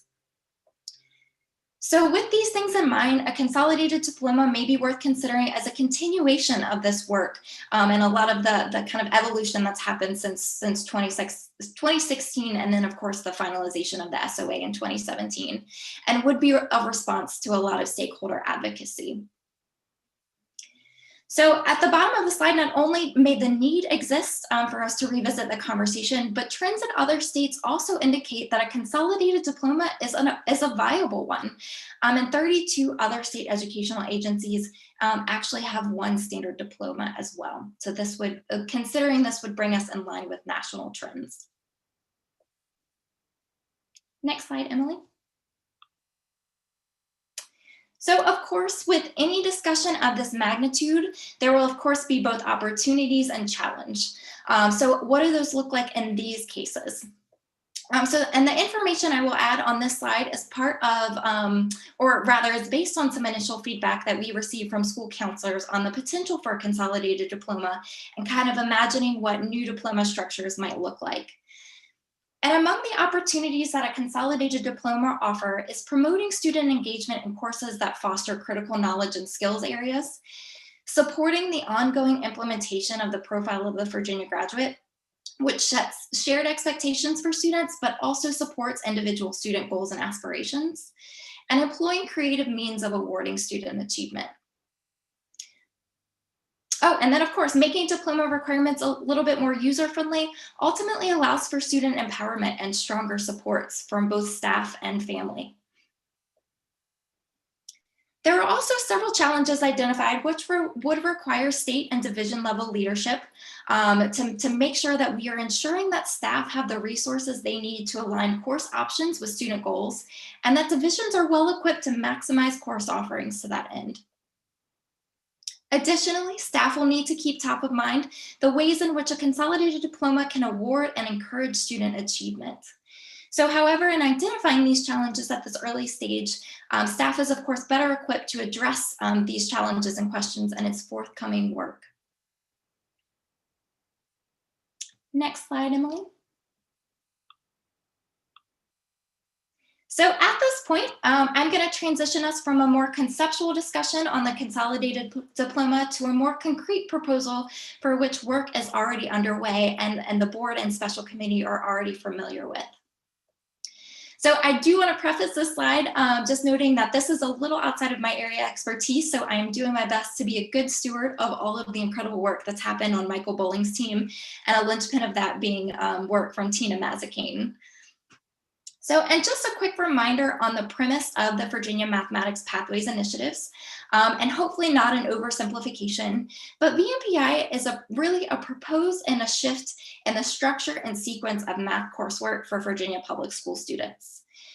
So whereas a typical math pathway generally includes Algebra 1, Geometry, Algebra 2, and possibly an additional course depending on the diploma type, VMPI would change the timeline and delivery of mathematics courseworks to include a series of courses with more integrated instruction throughout middle and the early years of high school, which build foundational and essential skills. Then in the later years of high school, students would take advanced coursework tailored to student interests and aspirations.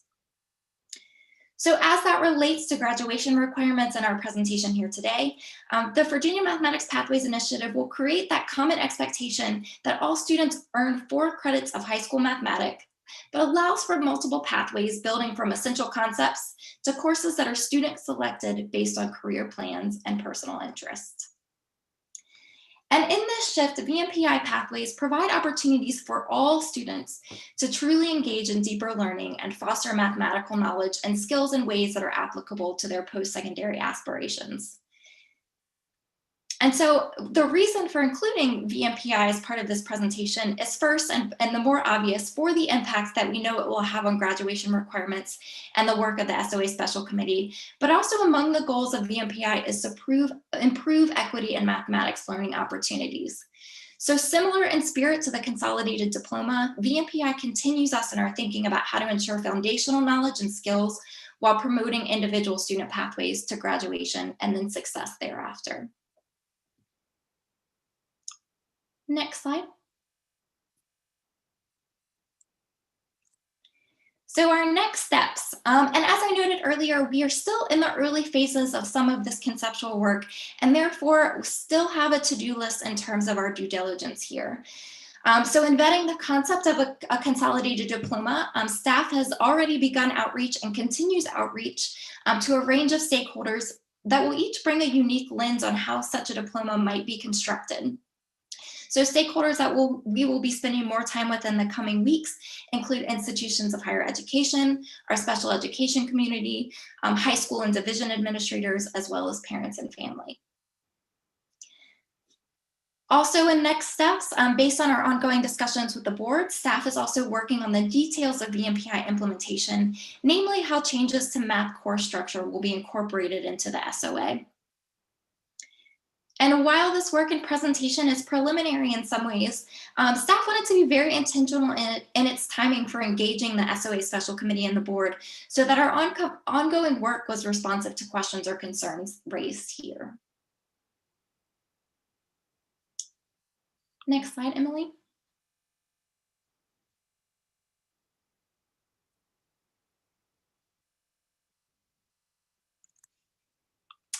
I will share that although the presentation's focus today was on those kind of two big puzzle pieces, the potential of a consolidated diploma and the Virginia Mathematics Pathways Initiatives, staff is also still actively vetting a number of other considerations that may have implications for graduation requirements. Among them, the new definition and data collection related to students with limited and/or interrupted formal education may require we revisit not just accreditation indicators, as is required by the bill, but graduation requirements. We may think about adding diploma seals and/or specializations that recognize a range of student achievement in a way that we haven't before. There's also interest in exploring ways that we support transfer students. One, in adjusting the number of verified credits that those students need depending on when they transfer into a Virginia public school, and allowing assessments that are currently unavailable to be used for verified credits once they transfer in. And just for situational awareness and for the purpose of the SOA Special Committee work, there will of course be some technical and substantive changes to the SOA as part of the implementation of VMPI. And we expect that some of that work might look like a transition cohort to allow for that change in graduation requirements depending on when a student is first taking Algebra 1. And then of course a new graduation cohort based on the full implementation of VMPI. Additional supports to divisions to help navigate course planning, particularly in the middle school and transition years. And then we will transition from algebra to the Algebra 1 end of course assessment to Essential Mathematics Concept 1 as a verified credit. And while the SOA itself doesn't detail or specify the types of end of course assessments used for verified credit, that will be kind of part of the larger wraparound system of implementation as we move forward on some of these changes to graduation requirements. So next slide. And with that, I will just transition us into the discussion section by quickly reiterating that I hope this presentation was helpful in imagining how some of the discussions intersect around the board's philosophy, goal, and objectives, and inspire additional discussion and thoughts about how we might continue this work. Great, thank you, Dr. Sale. Appreciate that presentation.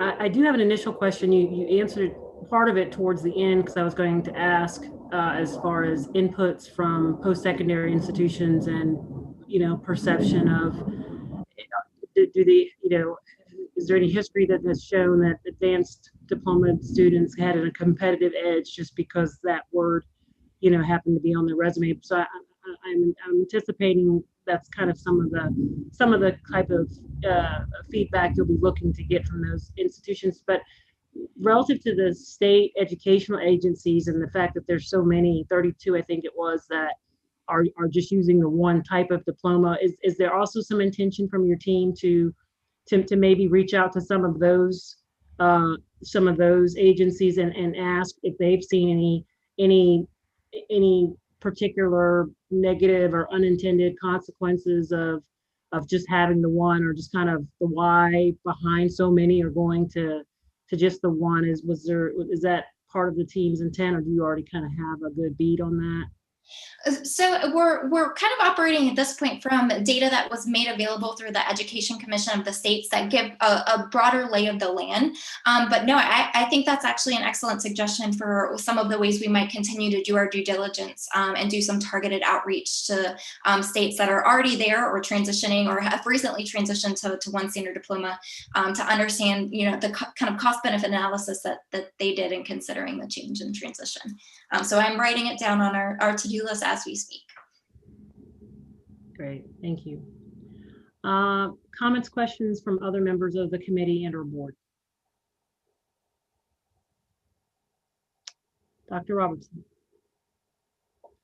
Yes, thank you. My question or comment is very brief. The use of the word endorsed diplomas, and pardon me if this is something that's very clear to the rest of the committee or the board. I'm aware of diploma seals and specializations, but in reporting of states that have a single diploma with endorsements, can you just briefly describe what you understand to be endorsements? Sure. Well, and my understanding, having been a few days removed from revisiting the education commissions of the state's data in that space, it would be just that, very similar to what you explained, that would be kind of the equivalent of a specialization area or not necessarily a diploma seal, but kind of subsets of specializations, I guess is probably the most appropriate word for that standard diploma. And Michael Bowling has also popped on, who helped me do the synthesis work for that data, and may have some additional context that would be useful. Yeah, thanks, Leslie. And you absolutely spoke to it very well as Dr. Robertson. It quite honestly, it indicates a specialty area, maybe in the performing arts, maybe in CTE, maybe in some states use career readiness as another measure. And so it kind of dovetails with our approach through doing diploma seals. So there will be more discussions about seals in addition to how we move forward with graduation requirements. Thanks. Thank you.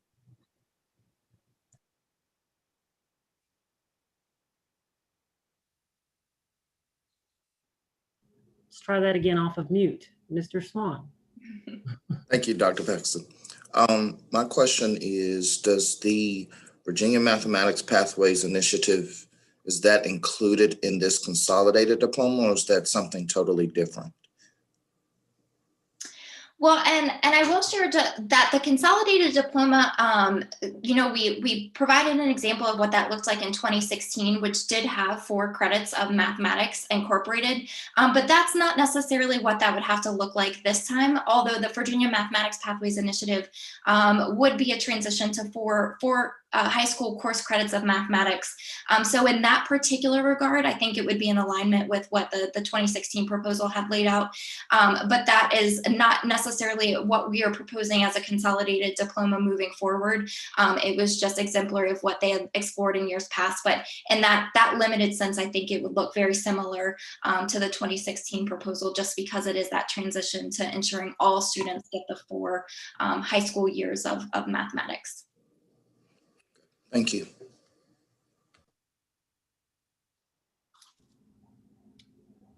Other questions or comments? If I may. Yes. Thank you. So this is really a hugely helpful presentation. If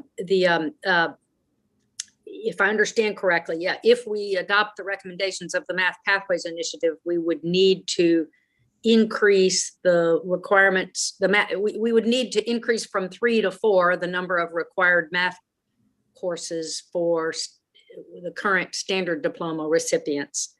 But beyond that, it would be up to us whether to, if we wanted to merge the two, whether to increase the requirements from the current standard diplomas or decrease the requirements from the current advanced diplomas, or some mix of the two, if I understand that correctly. And if I'm right, am I correct that the real difference right now is there are maybe 5 required credits for the advanced. They're now both the same on verified credits.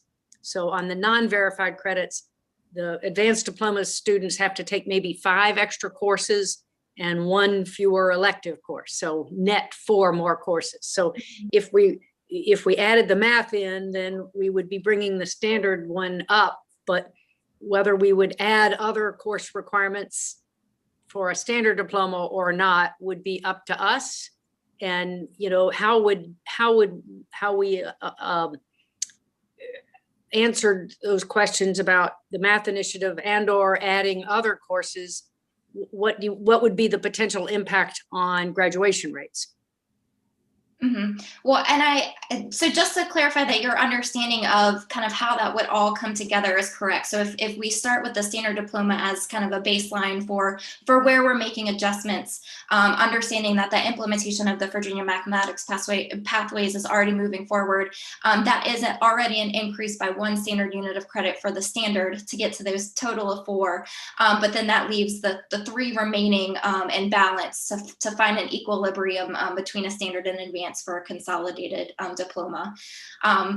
Anything that I would comment on in the graduation outcome space would be speculative at this point, but I think it would be, that gives us helpful direction on some things to dig in moving forward, is evaluating kind of what those tinkering decisions would do in terms of graduation outcomes and impacts.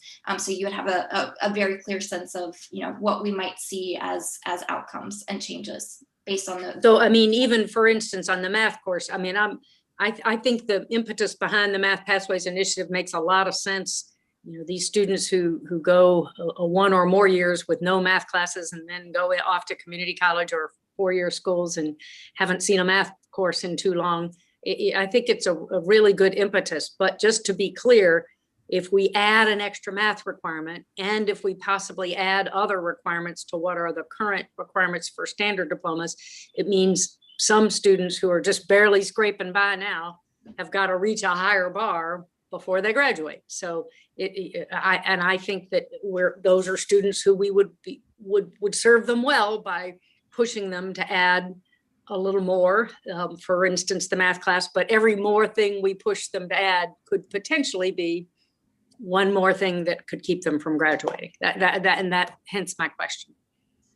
Well, and I think some of the balancing component of a consolidated diploma would be, again, if we kind of think about it in terms of some of the core instruction and courses that we would want students to stay engaged in through the high school years, but then adding the flexibility, that the hope would be that students are finding things that they're interested in that leverage their academic strengths. So the diploma is still well structured to support them getting to the finish line. It just looks a little bit differently than how it's structured now. So yes, for instance, even in math, it doesn't mean everybody has to take and calculus, but rather that some students might have math that's more supportive of something else they're interested in, right? Precisely.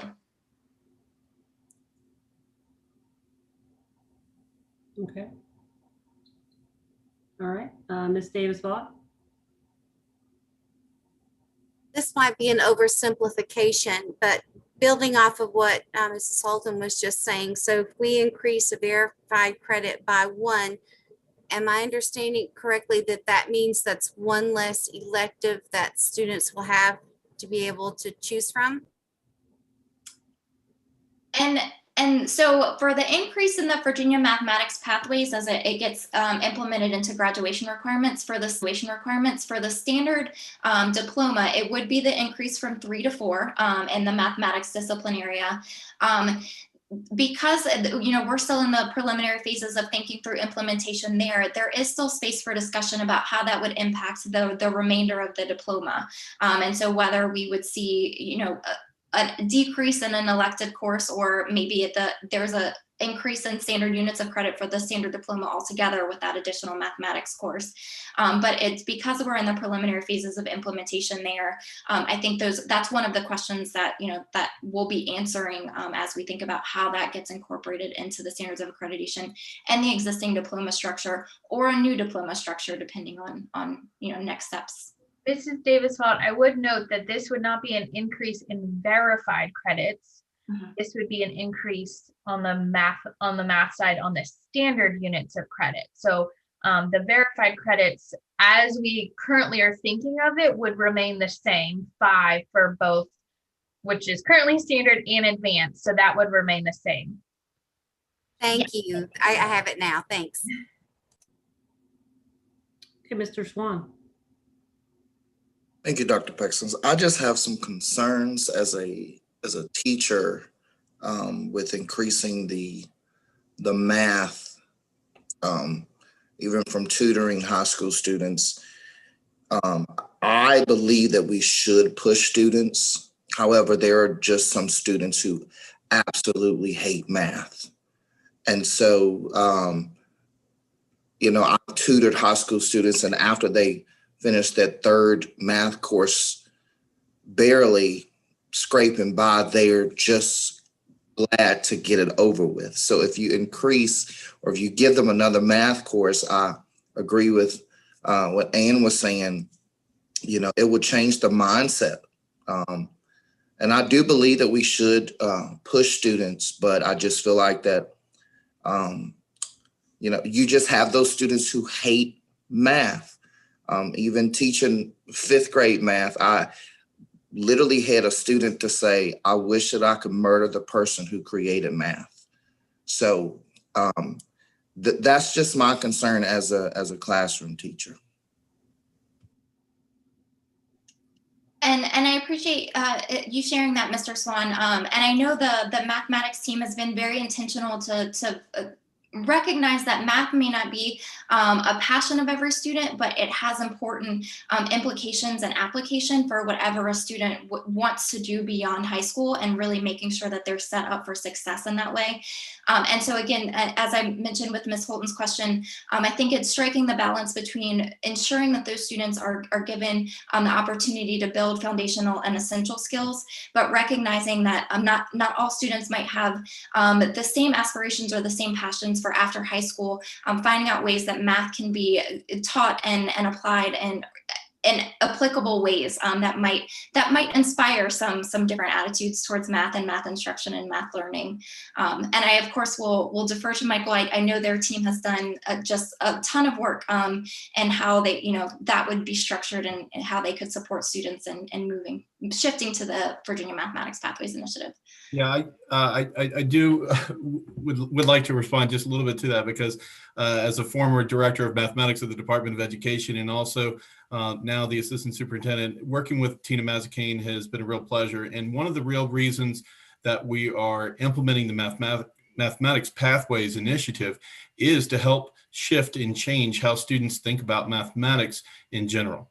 And so the focus is not necessarily on memorization and moving through content quickly. It's about differentiating and getting to critical thinking skills and really going deeper into the mathematical content and helping them think through things and how it applies to their world. And so the overall goal, and the board heard a presentation about this in January, and actually did vote on the timeline to implement the Math Pathways Initiative. And I do think it's very supportive of students' futures in mathematics. Thanks. Thank you. I just wanted to just add to that, the Virginia Mathematics Pathway Initiative, it's equity work, right? And it's really framing and restructuring the way we think about the progression of mathematics in a way that meets the needs of every student and every learner. And allows them to create a pathway forward through the stacking of mathematic skills that align to both their academic competencies and their longer range aspirations, whether that be, pursuing college or going directly into the workforce or pursuing a trade or other type of post-secondary credential. And so I don't want to lose sight of the equity implications around the Virginia Mathematics Pathway Initiative, because I do think that it will be one of the most transformational things we can do in Virginia to advance equity and really instructional support to meet the needs of all learners.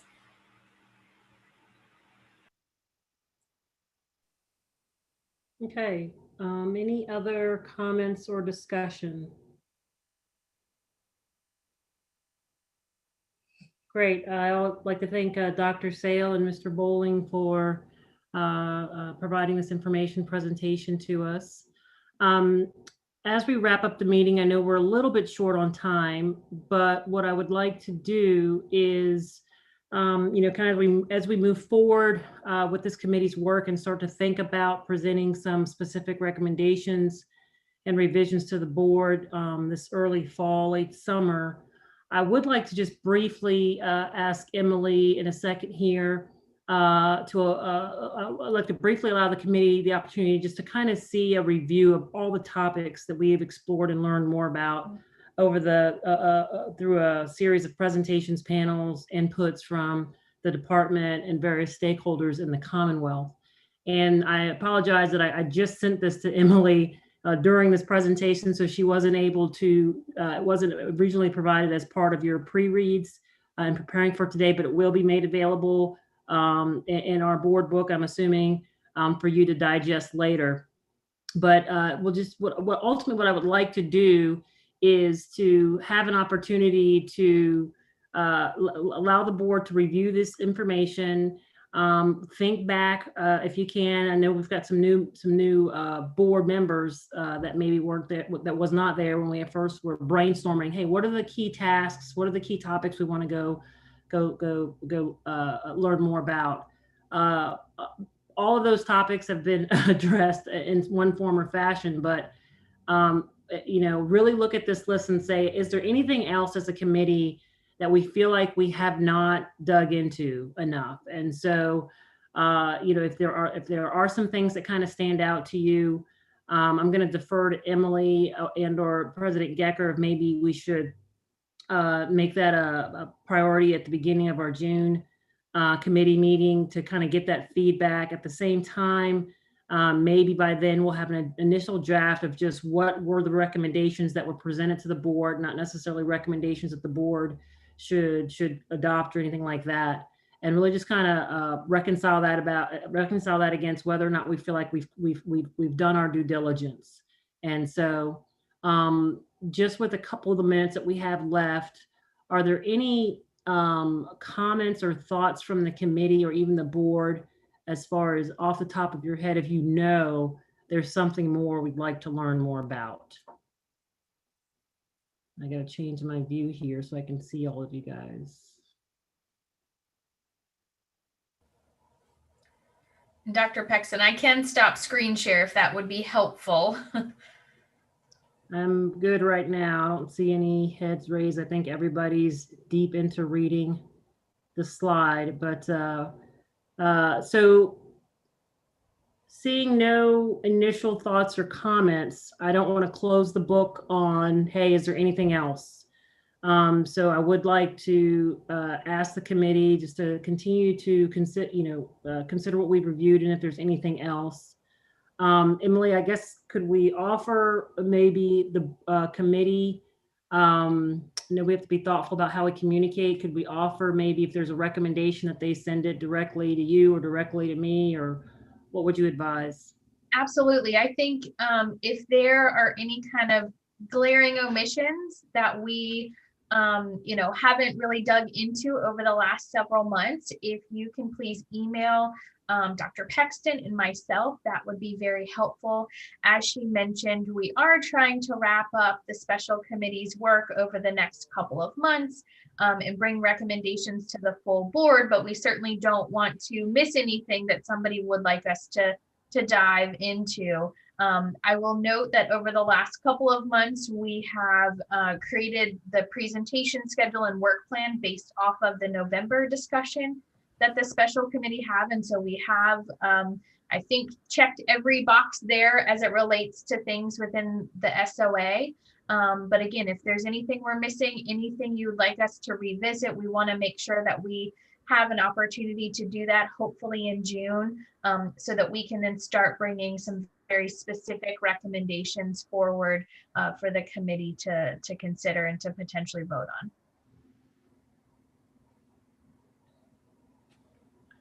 Okay, so with that, I would like to, when you really look at this list, it goes with saying, I'd like to thank Emily and Dr. Lane and the staff of the committee. When you really sit back and look at just the amount of effort that went into to really present to the committee and the board, you know, this amount of information, you kind of eat the elephant a little bit at a time over the months, and you don't really realize how much has really been prepared so that we could be informed as a committee. So just really want to say thank you to the department for your support, and also to all the stakeholders who weighed in and provided input, whether that was at the superintendent level, or whether it was the various partnerships we have with different associations around the Commonwealth.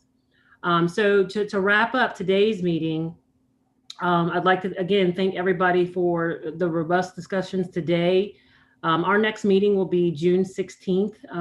And good news is that, or at least good news as far as I'm concerned, we do plan to meet back in person for this meeting. So while it's adhering, of course, to all social distancing and masking requirements, Emily and I will be connecting in the next few weeks to plan out our agenda based on today's discussion and any feedback we receive after this. But with that, I want to thank you all for your time and contributions. And there's still a little sunshine out there. So if you haven't mowed your grass yet, I think I'm going to go mow mine. So go enjoy the weather. So thanks, everybody. Have a good afternoon. Thank you.